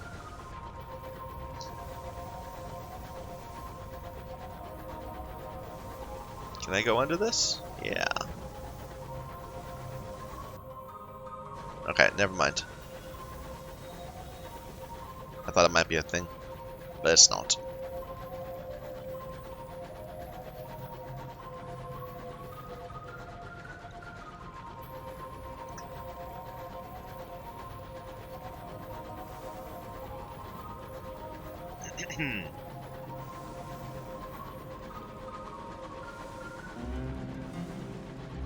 The bridge's clock chimes twice, quickly.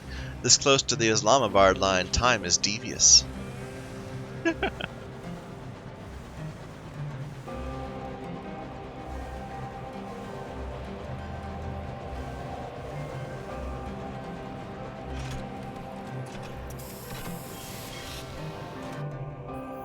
Alright. So, first thing in the bazaar, we can give you some munitions. And apparently that helps the, that helped the stovepipes. Really? They were down to 17? They were down to 7?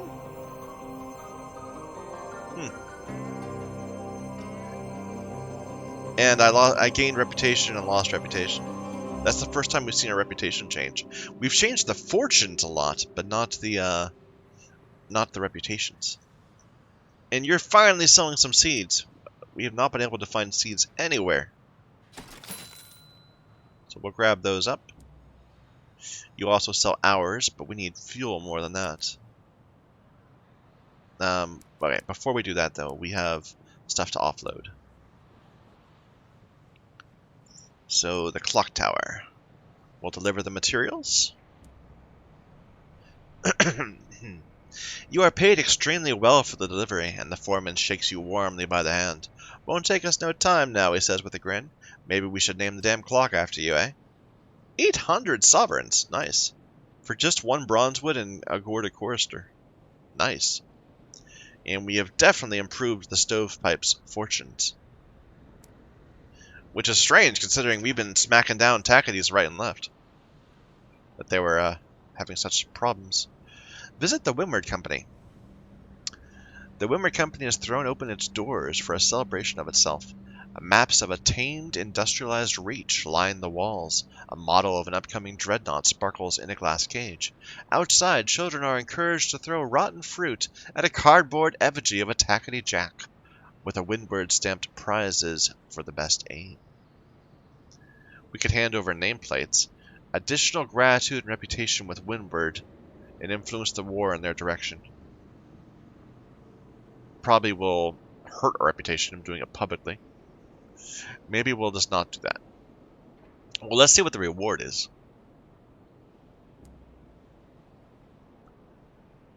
You are invited onto stage to hand over the nameplates, and for a high-ranking member of the company to give you a bone-crushing handshake. Good show, they whisper over the applause of the crowds. So 6 gratitude. Nice. That's what we get for the stamps. 6 reputation. We have lost reputation. We've improved fortunes and lost fortunes. So now they are even again. Although I thought they were both at 25 at the start, and now apparently both of them have gained a little bit. Maybe I'm wrong. Maybe they were both. I don't know. But either way, we kept things balanced. And I guess we can't do the other one. So explore Port Prosper and get that port report going. There is a grand ball. We have to put the flyer up for the strong women. The West Enders need some way to burn their money. The East Enders need a distraction. By the time you've papered the city, everyone is abuzz. Factory workers wonder if she could perform the labor of a clayman. The well-to-do wonder if she might be able to carry them around in sedans by herself. Rude drunkards wonder if she could lift the rock that overlooks them all.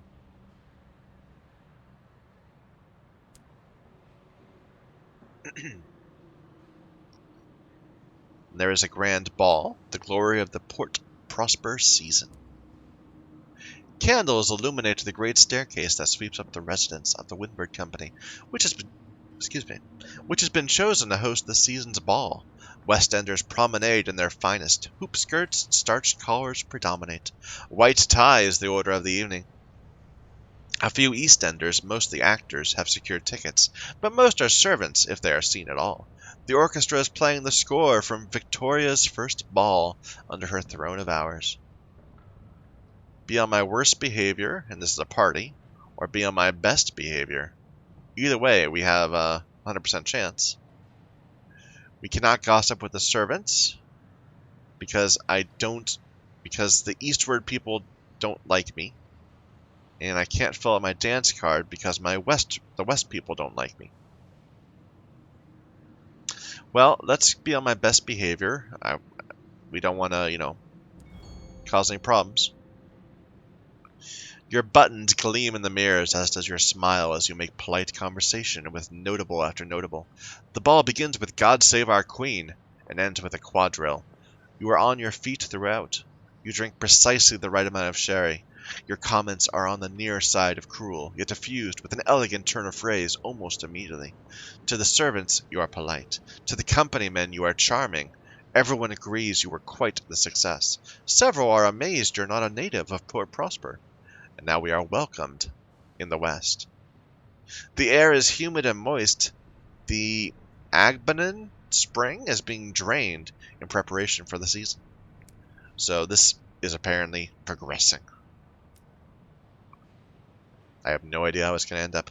Let's talk to the parsimonious chairman. So we could turn in this for Windward Company. I don't know. Okay, if we do this enough, we need to deliver more things and he'll give me something to do. So we'll turn in these nameplates, but I think, well, the thing is we don't have the ability to get the other nameplates yet.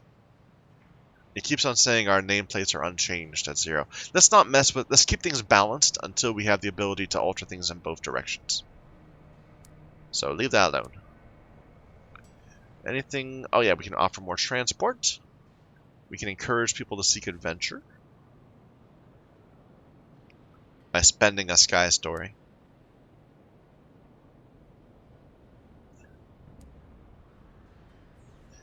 You simply must move to Titania. From everything I've been given to understand, it's altogether divine. Just watch out for the bees. Forgive me, I'm hoping a new climate will improve my health. Please get me there as fast as possible. I will pay you well if you do. We're not heading towards Titania. Well, I mean, it's really kind of far away, isn't it?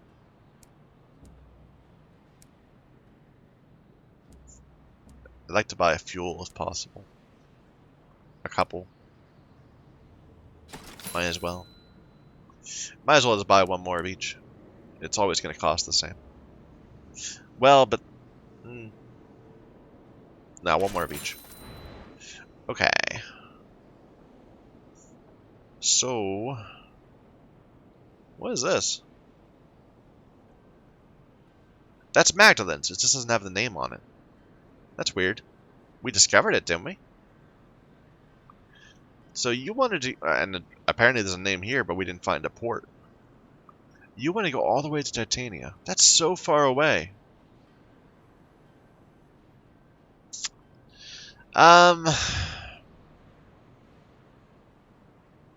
Let's go to Magdalene's. Oh, wait, no, we were going to go to Hybris, right? We think Hybris is up here? Yeah, let's go to Hybris.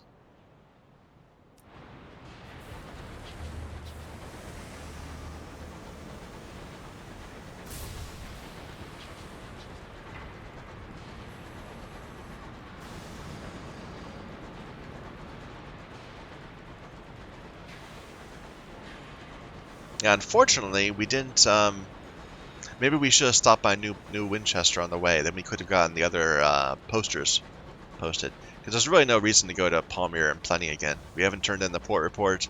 We haven't finished the quest or anything. Oh well. So let's get on the right wall and we'll just follow that up for a bit.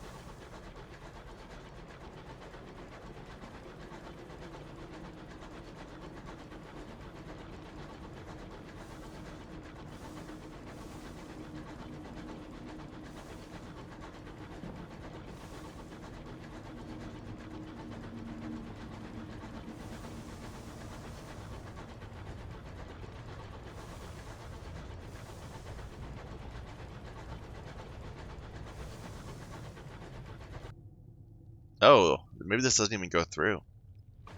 Okay. Like we're kind of being curved back towards Fort Prosper.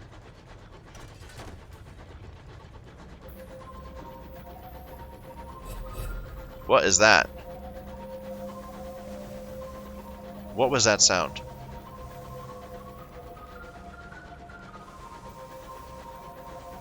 I don't know. This doesn't go through. I don't think. Let's just make sure. That does not sound good. Okay. I guess we're gonna go around this way.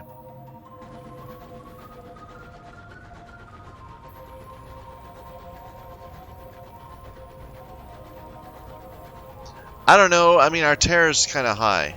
Not super high, but it's higher. And given that we already have left, maybe we should instead go to Magdalene's. Maybe like not by going that way, but by trying to find a path here.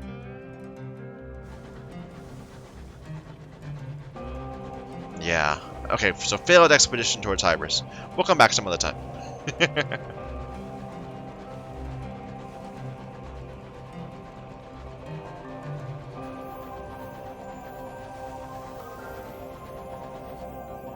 So let's just go straight across.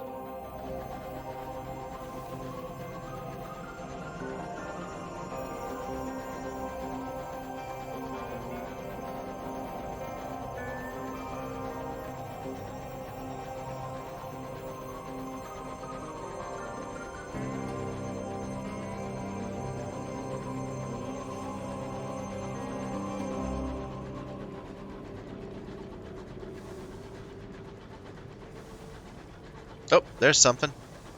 What are you? And there's something too. That is... I'm not going to take on one of those by itself. Because they can take on 2 Tackities easy. What are you, though? You're a Tackity. I bet you're supposed to be fighting.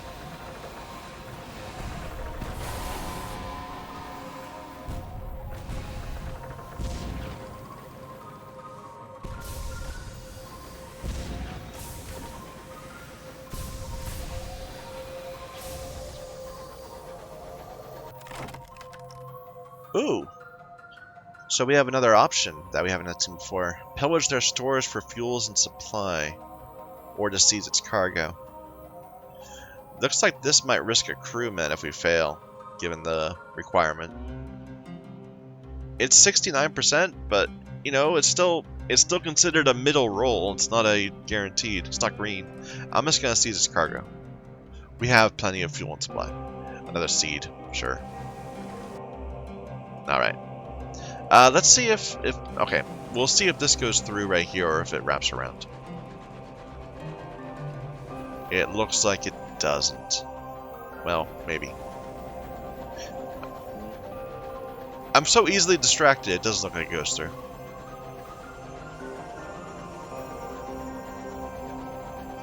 So our tear right now is at 29. And as we approach the rat...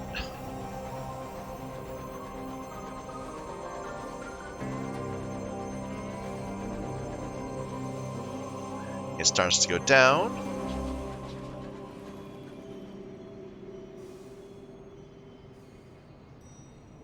And that's as far as it goes.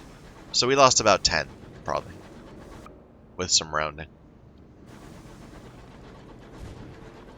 I hear fighting off that way, but that's not the direction we're going in.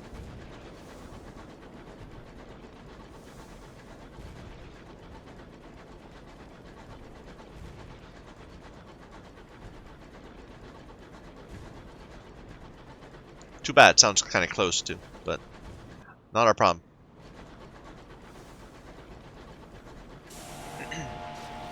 Okay, that's our problem.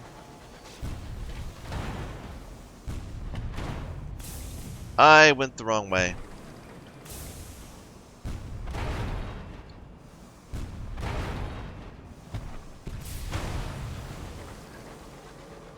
I can't help but think that most of my troubles in this game are not knowing my right from left. But you know, when you're, I don't know.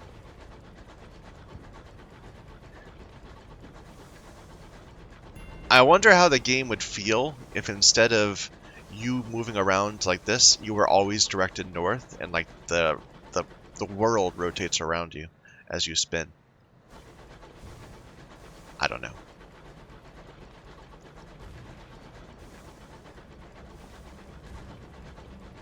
Either way, I won't say no to some free experience and a chance to top up our hole. Although I hear some fighting. More Tackities and Londoners. Stovepipes.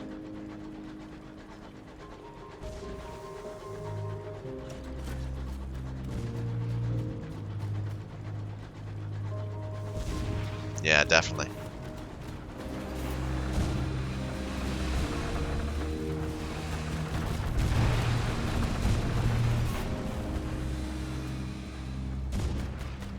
Don't shoot at me.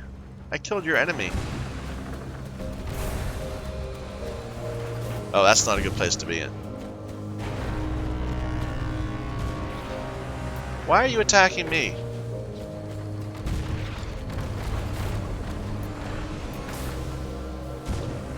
I didn't shoot at you, I shot at your enemy. And look at that, we lost so much health from that. So frustrating. Like, it's still shooting at me. That bastard.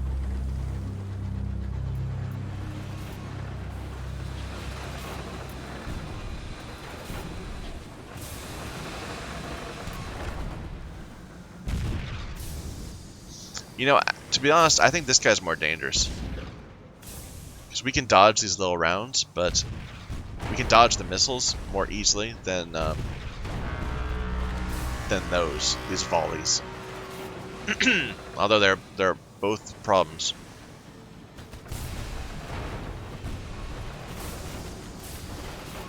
Good. Fire at that dude, not me.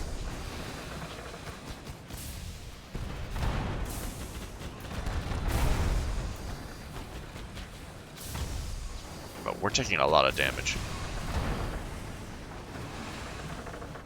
Oh dear. Oh dear.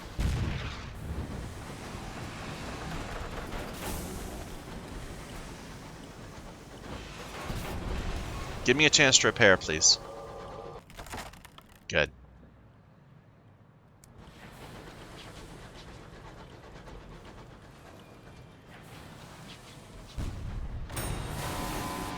Okay, that was not a good time to loot that. Either way. May gain supplies or raid the hold. Raid the hold. A sheaf of papers. More ministry stamp permits. I don't know, I feel like we can get those really easy. Maybe we should have gone for supplies.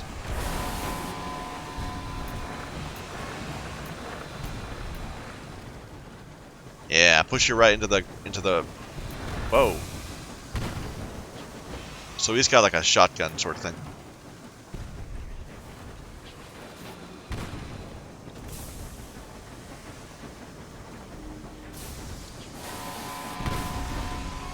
Alright.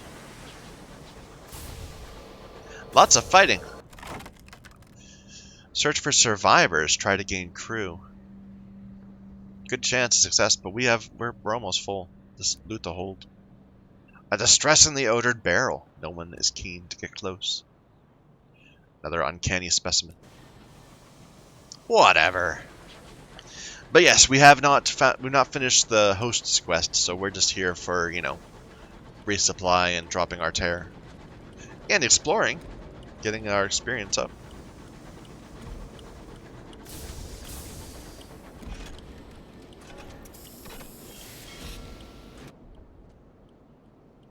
Anything new? The keepsake market is new, I think. An illicit stall has been set up near the port where the doctors, nurses, and magnates sell off the property of captains in their care who require extensive stays. The practice is not encouraged, but the amenable host usually turns a blind eye. Purchase an old journal for 60. Recruit crew. And while away the time with other captains for 50. Let's see if we can get an old journal. The nurses hand over your new purchase, warning you not to tell anyone where you found it. They add that there will likely be more offers like this soon. So an extra savage secret? Sure. We have a lot of money, but if we're going to upgrade our stuff, we need to save up. Anything in the bazaar? Some cheap munitions, but you're not buying anything. And unfortunately, I don't think I have the room for them. I'm going to leave it. I'm just going to leave it here. Instead, we'll buy another pair of these.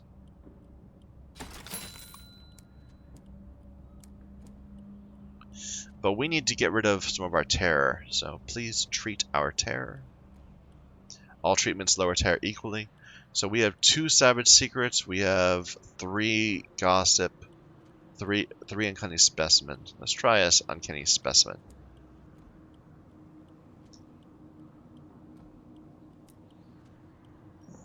Who should we see? Someone from my past, Someone who once meant a great deal. Is that the picture you drew after? All is exactly as you remember, a simulacrum perfect to the finest detail. They are watching you warily, all the gathered apparatus of your vice laid out before you. Their hand wavers, they smile as you close the door. A return or a release? We're down to 5%, that's fine. Speak with a watcher by the station, that's new. Sorry, the man apologizes. I didn't mean to stare. It's just we've been waiting for a delivery from London. Really important supplies. Don't suppose you might be heading anywhere near the relay to Albion, would you? If you could check if anything's happened to it, we'd really appreciate it. Okay, so we can get there next time we go back to Prosper. Oh, we needed to put up a flyer here? I didn't know that. I thought it was here. I thought it was Prosper and Winchester. But no, it's Prosper and Magdalene's. Sure.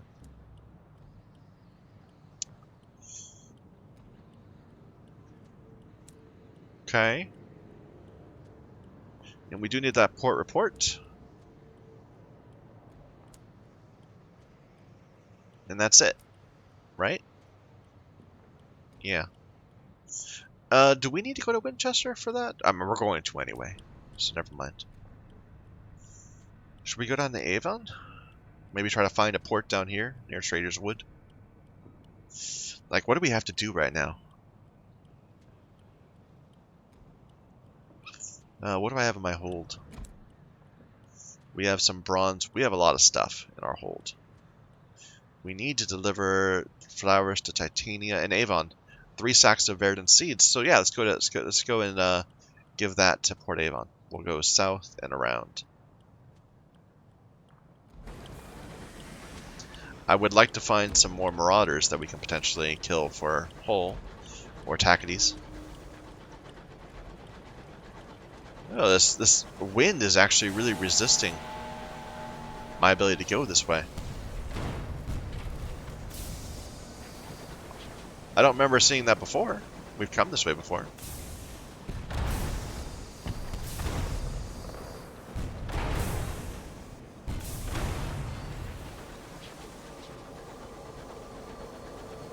Look at the trees flying by. I was hoping to repair, but 100% chance. More gossip. 2 gossip though. Nice. Let's see if we can hug the wall and maybe get by this. Like, I don't really want to go all the way around that way. Maybe that'd be better. Because this is really hard to push through.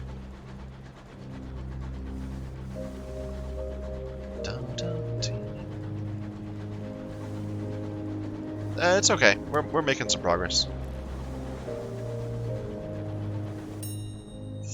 The wreck gleams with frost. Its windows are dark. Its engines silent. So, a chance to get crew, perhaps, or just mourn the dead. Reduce some tear. What is that?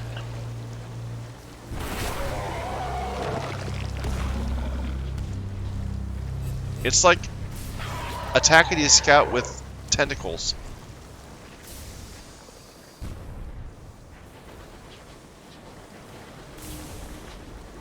Ah!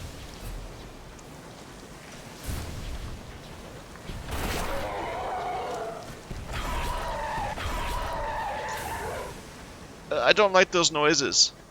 And I can't turn very well because we're stuck in this wind. Oh, oh. Okay, okay, okay. Ah! Oh god. We don't have a lot of hold. We could die. Oh, no, no, no, no, no, no, no, no. Come on, explode. Okay. Good god, our hull is so bad. Search for the wreckage for valuables. There's the guests evicted. Their stolen home bursts open under your gunfire. Thousands of wriggling guests spill into the night, glistening like ooze from a blister after it was lanced. Lose tear, salvage scrap to repair your hole. You'll repair your hole by a small amount. We need to do that. 6 hole brought us up to 8. That's not even enough, but... well. And we have another level. We said we wanted to focus on iron this time, so another iron thingy. Steam and soot. Maybe we could do... Okay, maybe we should do a hearts or a veils and then iron as the second one.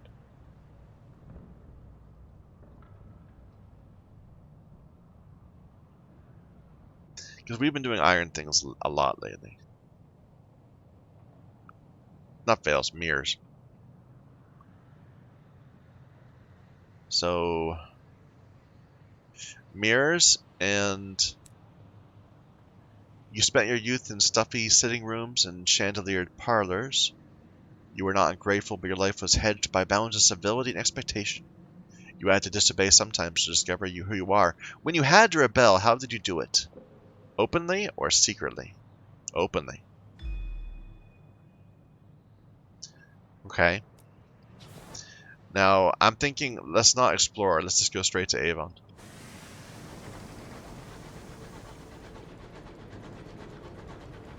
Hello. I hear you want to repair my ship.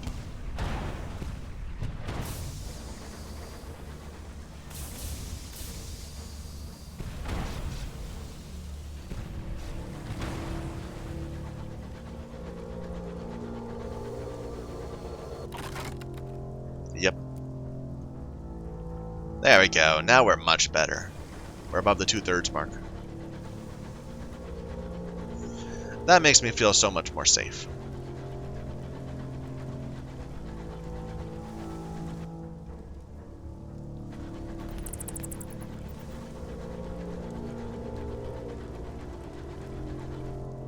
Okay, there is something right there. Sure.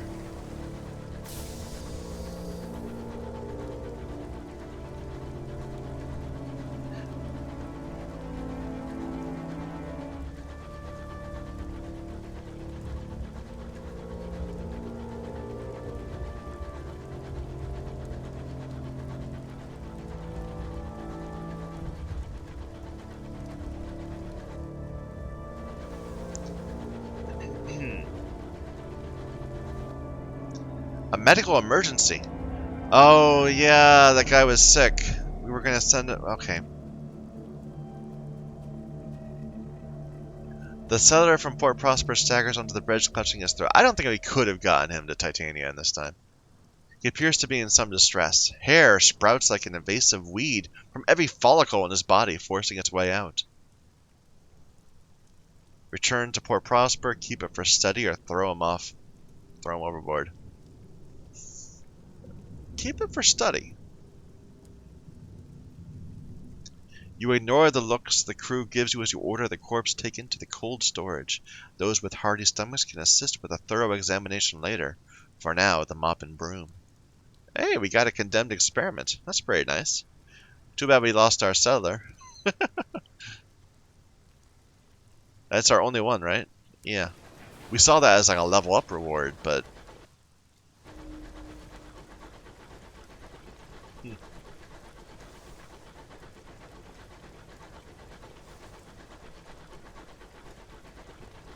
A new port!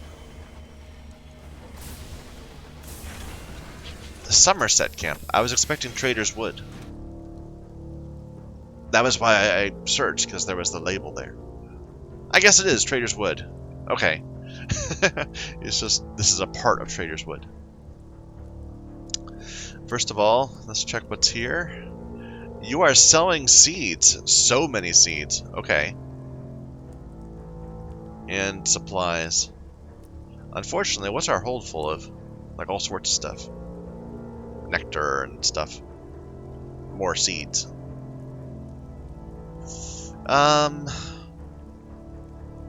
So we have 2 requests for seeds. 5 sacks and 3 sacks. We have 4. So if we could buy 4 more, we'd have to get rid of two things. Like, we could sell a supply and a fuel. Let's see if there's other stuff we can do here.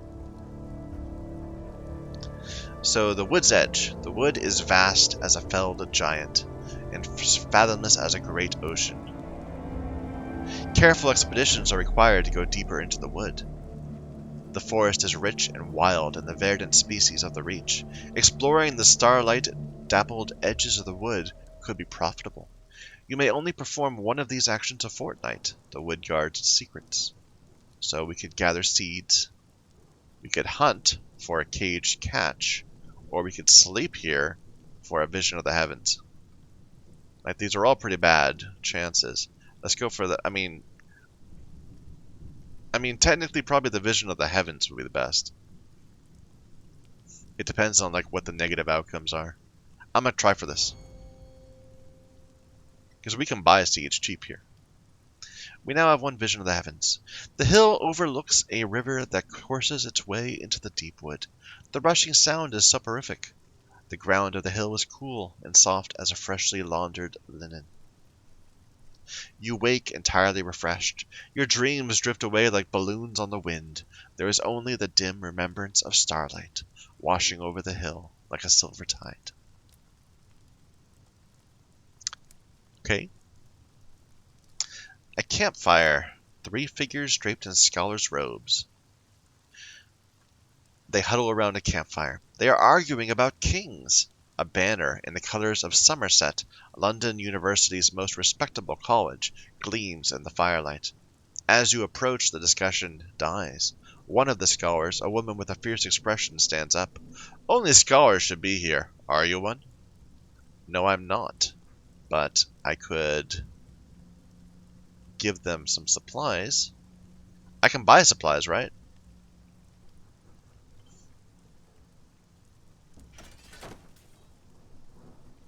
The vituperative classicist compares your offering with the burnt toast and wan tea they have been suppering on.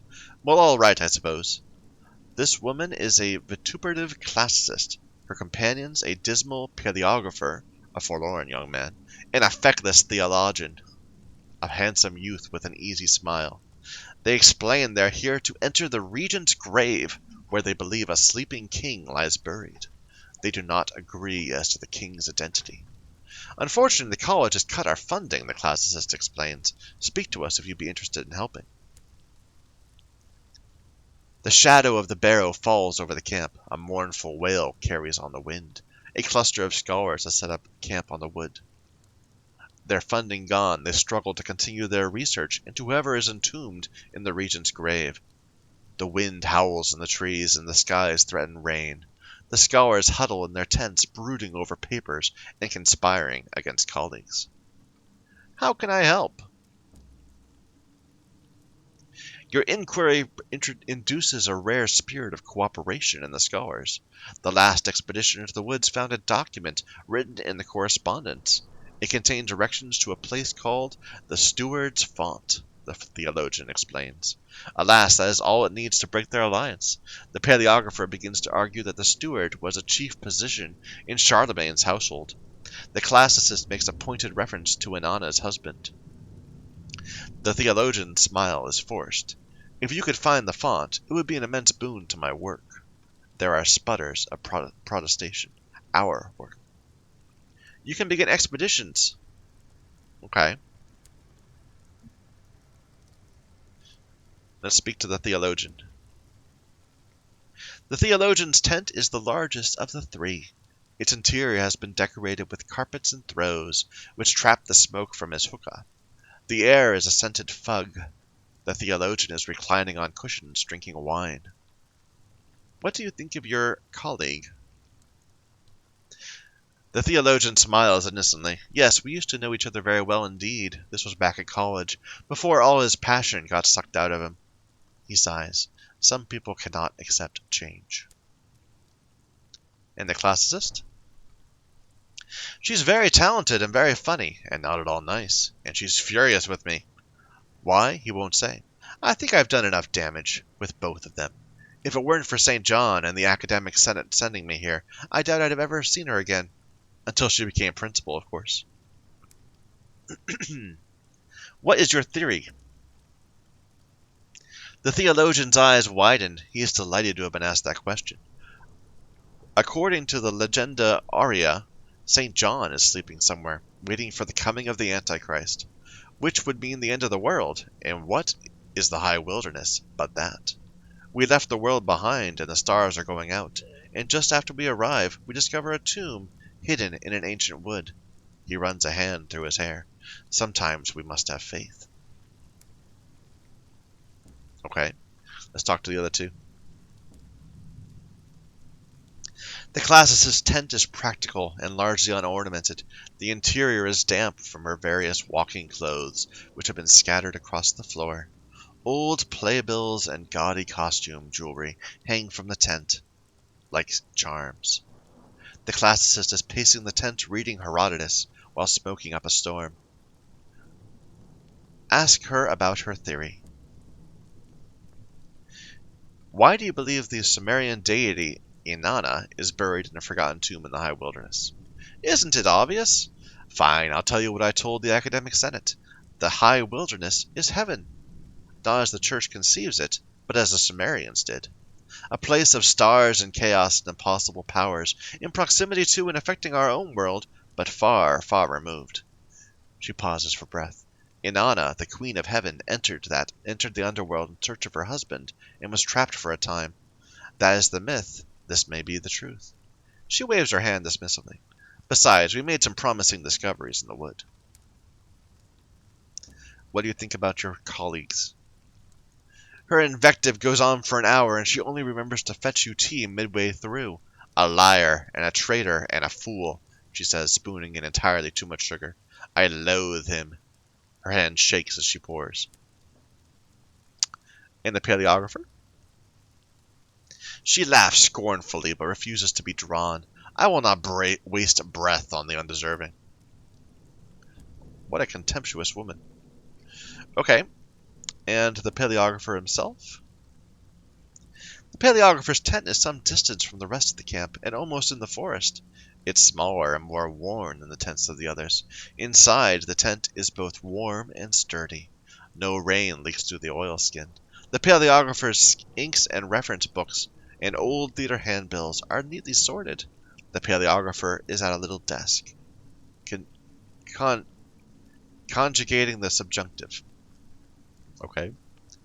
Tell me about your theory. Why do you think the Holy Roman Empire Charlemagne is buried here? It's a little strange, I admit. You certainly won't find this in Einhard. But there are legends that say the great king did not leave his people on death, and instead sleeps in a barrow, waiting for their hour of need. He almost smiles. You query, his people? I do not forget that we are British. He pauses for effect. But is our queen not of German parentage? Would not her ancestors look out for her, Europe's greatest monarch, as she embarks on her most significant endeavor? I thought Charlemagne was French. Maybe I don't know. But whatever. I do not claim to be a classicist or a paleographer. Oh, I didn't talk to you. Well, okay, I need to ask you about your colleagues. The paleographer is lost in thought. When he answers you, he looks rueful. The three of us were at college together in the same year. We were all interested in the theater, but eventually pursued other things. I haven't seen him in years, until the Trader's Wood funding came up at the Senate. His intellect is second-rate, but his charm is first-class. We can't all be brilliant. And the classicist? A remarkable scholar. A terrifying, goneril? At college, when she trod the boards, he shakes his head. Ancient history now, which is her province, not mine. He makes a strong cup of tea for himself and offers you the same. Bitterness has curdled her. He sips his drink and grimaces like this milk. Okay, so we got three people that think they're all have theories, and apparently, at some point, wandering the camp is going to be deserted, but not yet. So the wood's edge, we did that already. Before we go into the wood, let's check the glade. So write a port report. The forest rises behind the station where a few tents have been set up. What might be an owl calls from somewhere in the wood. In the far distance, a great stone barrow rises above the trees. The glade, an oasis of wildflowers and sweet meadowfield in the midst of the brooding trees, is where captains meet to do business and bring their ventures to the wood to conclusion. There's no one else here at present, but there are signs of recent passage. A discarded set of cups from some clandestine picnic, a loose paper hastily torn from a notebook, a few bullets in scorched grass. People come to the glade to conduct meetings as neutral ground, as a place to think, secluded from the watchful gaze of the high wilderness. Alright. Expeditions! So Somerset College has until recently funded expedition. Those who return speak of voices on the wind, of murmurs in uninhabited groves. So we have to bring crew in.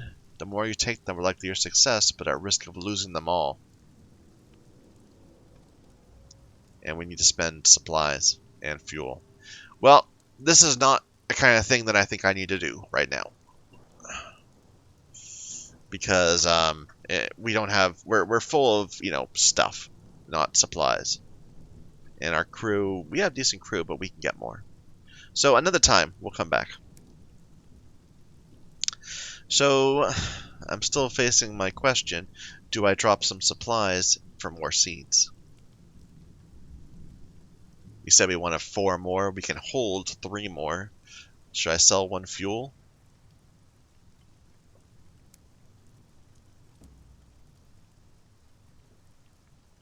I hate to. Like, we can't even clear this out. Maybe I'll just grab the 3 for now. Although, maybe I should grab 2 and then buy a supply. That's probably safer. Yeah.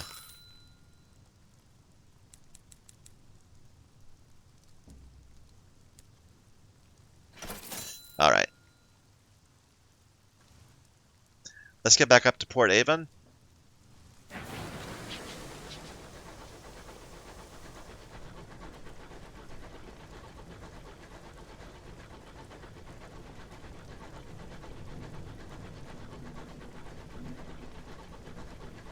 We need to drop off all this stuff. Like, if we had gone back before, like, to drop off the bronze wood, the munitions, and all that stuff, we would have plenty of room to get these bargains.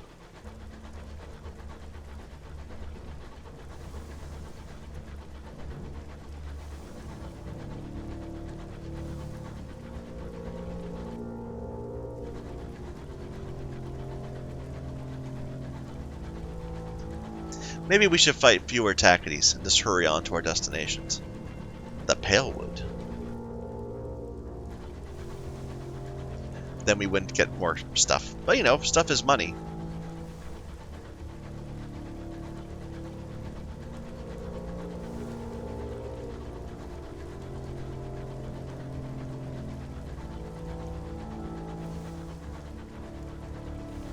So here's the symbol, Trader's Wood, but that's not Trader's Wood. Well, no, that said it was Trader's Wood. It's just kind of weird that the label's over here. Maybe it's trying to say that this entire area around here is Trader's Wood. And that's what all the expeditions are for and all that. Either way, we're just going to ignore it and go straight on to Avon. Let's make sure both of these tick down before we enter.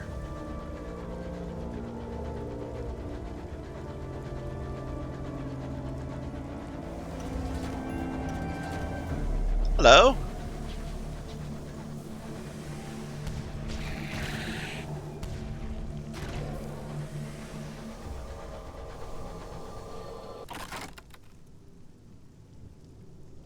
So, lose tear, look for an uncanny specimen, 96% chance. Partial success, 96%? I guess we can still fail. Maybe that means that we succeeded, but then a second roll happened to tell me what I would have found.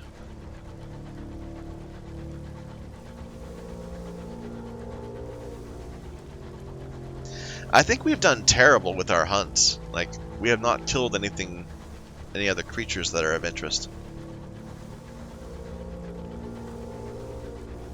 But that's okay. Yeah, you get away.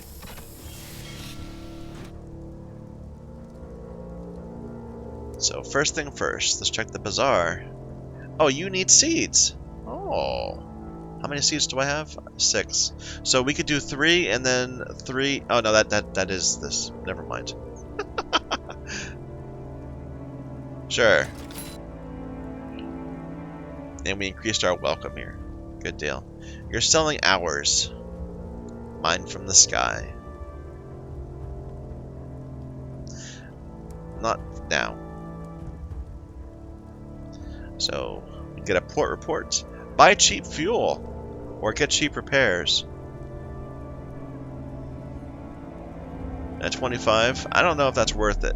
Like, yeah, I think cheap fuel, though, might be for the good? I don't know, it's hard to... Sure, cheap fuel.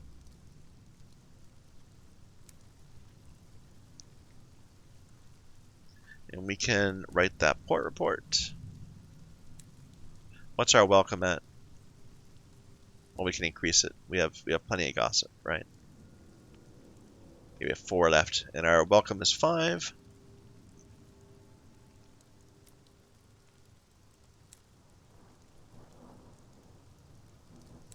We can go to other places. We haven't done much in this ruins. Like, it needed, yeah, we can do this. Enjoy the picturesque surroundings. A successful gain you a vision of the heavens. Good deal. We're wearing out our welcome, but, you know, we can just, it seems like we can convert gossip to vision of the heavens here. Just by doing this success chance over and over again. I'm not sure exactly what we could trade them for, but I mean, no, maybe in time we can't. Your piece is interrupted by a whistling, a popular tune appallingly executed. A painter is here, he says, back to a towering arch and is painting its reflection from a mirror set beside his easel. The mirror's glass is black, dulling the vibrant green of the moss and the scintillating hues of the sky. The truly picturesque requires a certain restraint, he explains. Oh well. His presence ruined the atmosphere, but we did reduce our terror. Well, that's fine for now. Let's leave that. We got some visions of the heavens. You check out the inn. Apparently we could recruit people here, but it would cost 10? That's cheap.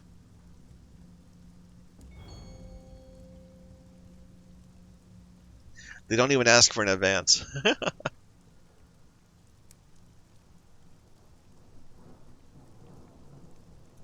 We don't have anything to deliver upstairs. And this would still not work for us. What about the green? Attend service at the church. We got a sky story. And we're no longer welcome. Fair enough. Let's go back to the front and give you a bit of gossip. Just so we always have some welcome.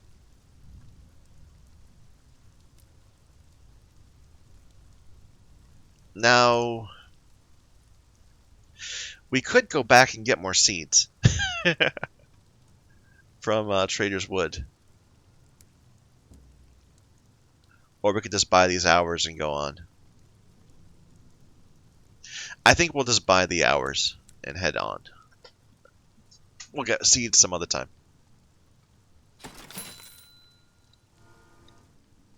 Yeah, let's go back to New Winchester. But yeah, we've got some nice exploration. I mean, still, there's huge areas of the map we have not been. And some areas that we just looked at and ran away from.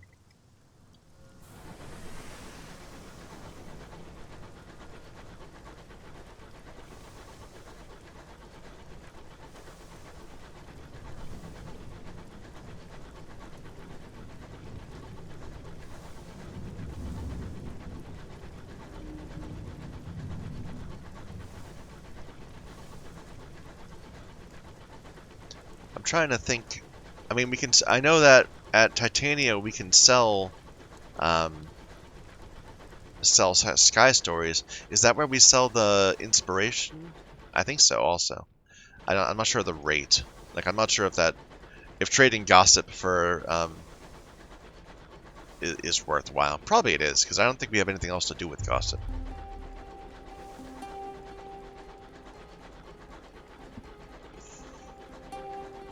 It's the kind of thing that makes me want to start spreadsheeting it out, but I'm trying to avoid doing that.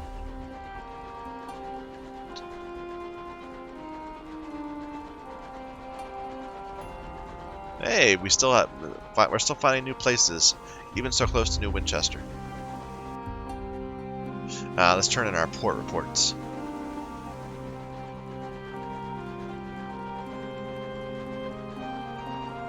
Done. Well, before we do, let's check reputations. No, it would be here. No, it would be possessions.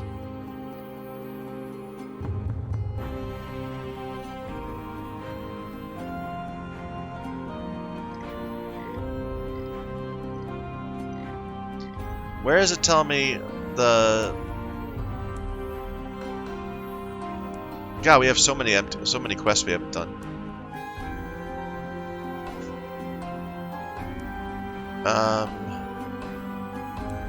I thought it was here. Yeah, it is here. Fortune's Tackities, Fortune Stovepipes. So yeah, we can... It seems like Tackities just keeps going up and up. Because they were balanced again a bit ago, right? Let's turn it into the stovepipes, people. I'm not sure how it works. It seems like it does keep on bouncing around quite a bit. But we'll maintain the balance.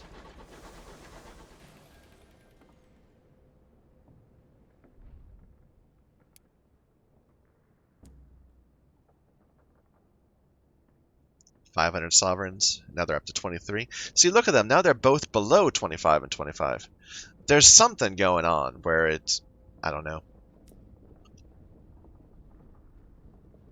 Let's get some of those invitations, right? Yes, a party. What fun. They hand over an invitation. Cost me 3.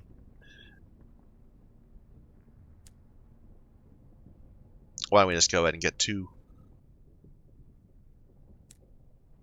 And maybe a few more ministry stamped permits? Sure. Alright.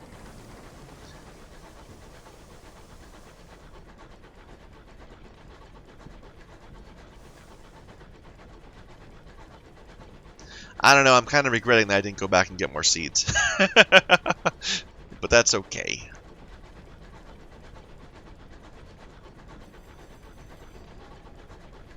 Can we progress anybody here?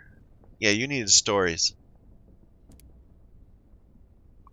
The Vagabond stories often feature larger-than-life characters from this loose community of vagrants, people with names like Sooty Jim or the Chimney Kid, who collectively call themselves Skylarks.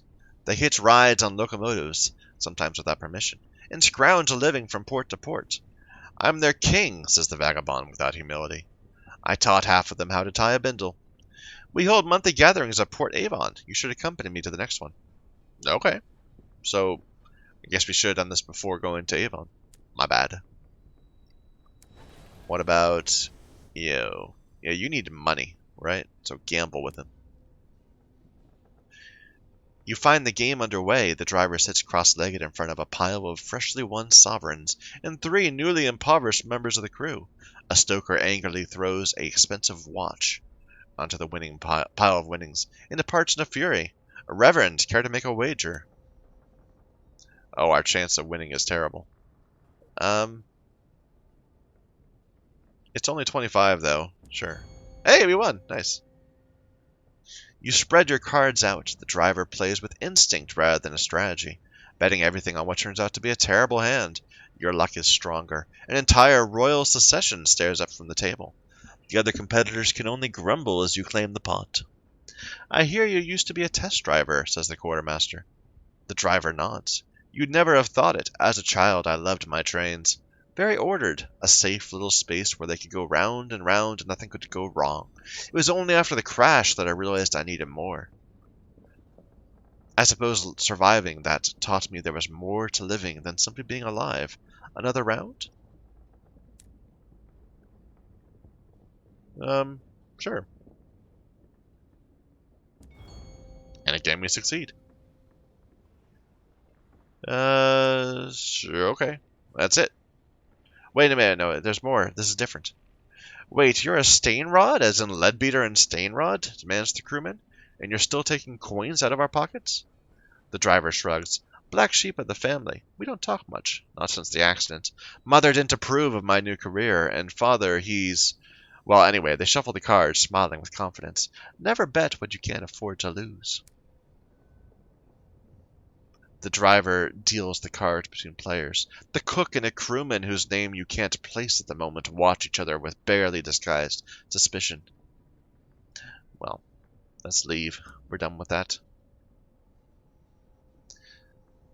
Let the game continue. This is harmless enough. The driver nods to you, idly scratching an ear. Just for a moment, you spot something green winding around their finger. What?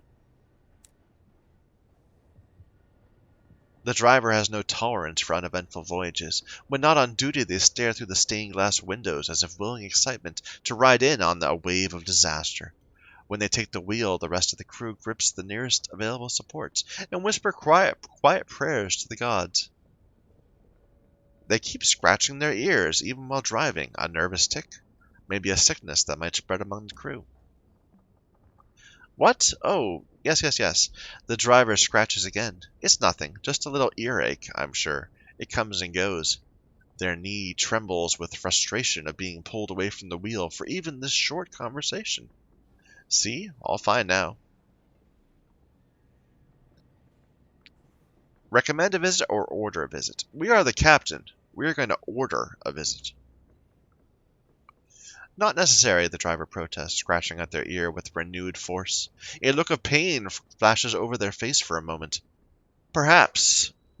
My family knows of a specialist in New Winchester. I think father owns the building. I think I can call in a favor. Okay. A secondment. The driver blinks. Can't keep anything from you, I see. I've been feeling a bit on edge. Would like to make myself useful if I can. There's races at the Royal Society. Maybe we could go there, and you could drop me off for a bit. I can make us both a bit of money. They take out a coin and flip it in the air. It comes down on heads. Just a thought. The driver will join the Rochester Club to take part in races and generate winnings. Well, we don't know where that is, so... What about you? No, that's it. She needs the pursuance. You don't have anything to tell me. Right? Yeah. You're just a mascot. But we need more people.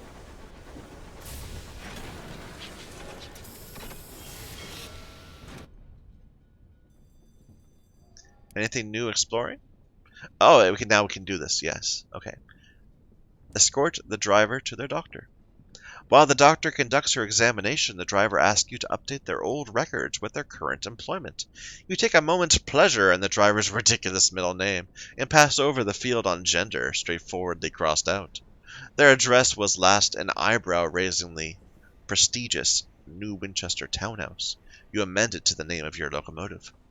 Ah, the doctor says, peering into the driver's ear. A case of verdancy, a fungal colonization of the brain. My goodness. Not uncommon in the Reach. You've noticed uncharacteristic impulses, changes in behavior. She eyes the driver's sky suit and scars. The driver nods. Yes, the spores root deeply in the brain. Attempts to extract them have had less than satisfactory results. The best prescription is to entertain them. Take them where they want to go. See the things they want to see. Typically, a little travel does the job. They'll soon lose interest. Okay. That's a little weird. Anything going on in the war? Nope, same thing.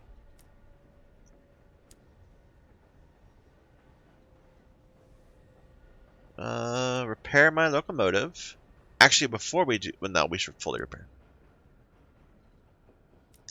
And now let's put stuff in the bank. All these things. Until there is need. Anything new in the bazaar? Souls for Port Prosper. Consignments of souls. I don't have them. Nectar from Magdalene's. We have the nectar. Yeah. Okay. We're kind of not heading in that direction. We don't really have anywhere to go. I mean, technically, we just kind of wander around. Let's buy some more supplies. We're at 2,000. I'm sure we can get some good stuff here. Like we were looking at what? The crew? No, that's a waste.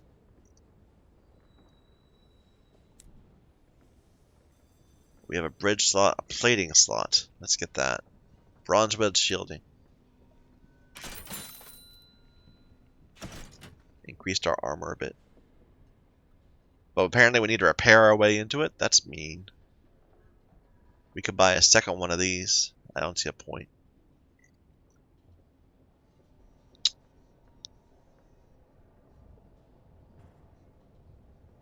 Yeah, let's just keep saving up so that we can eventually get this for 35.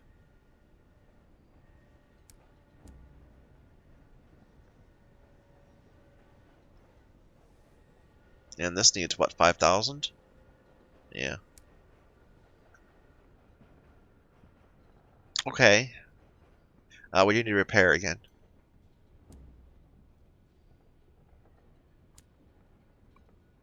Okay. Before we do anything else, let's talk to that dude again.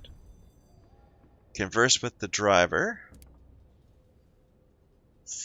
The incautious driver paces back and forth, clicking their tongue. It must have been the crash in the nature reserve. My father sent me there to take a nice quiet job. I always did love botany. But when they pulled me from the wreckage, I had new dreams to follow. I thought they were mine. Now how can I be sure? A new resolve washes over their face when they turn back. Eyes sharp and sparkling with a flicker of emerald. Either way, I know where I have to go. Old Tom's Well. Give me the wheel, Captain. I have an appointment to keep. To the east of New Winchester. Okay, so another place to go. At least it's here. It's not in Albion, like the other ones want to do.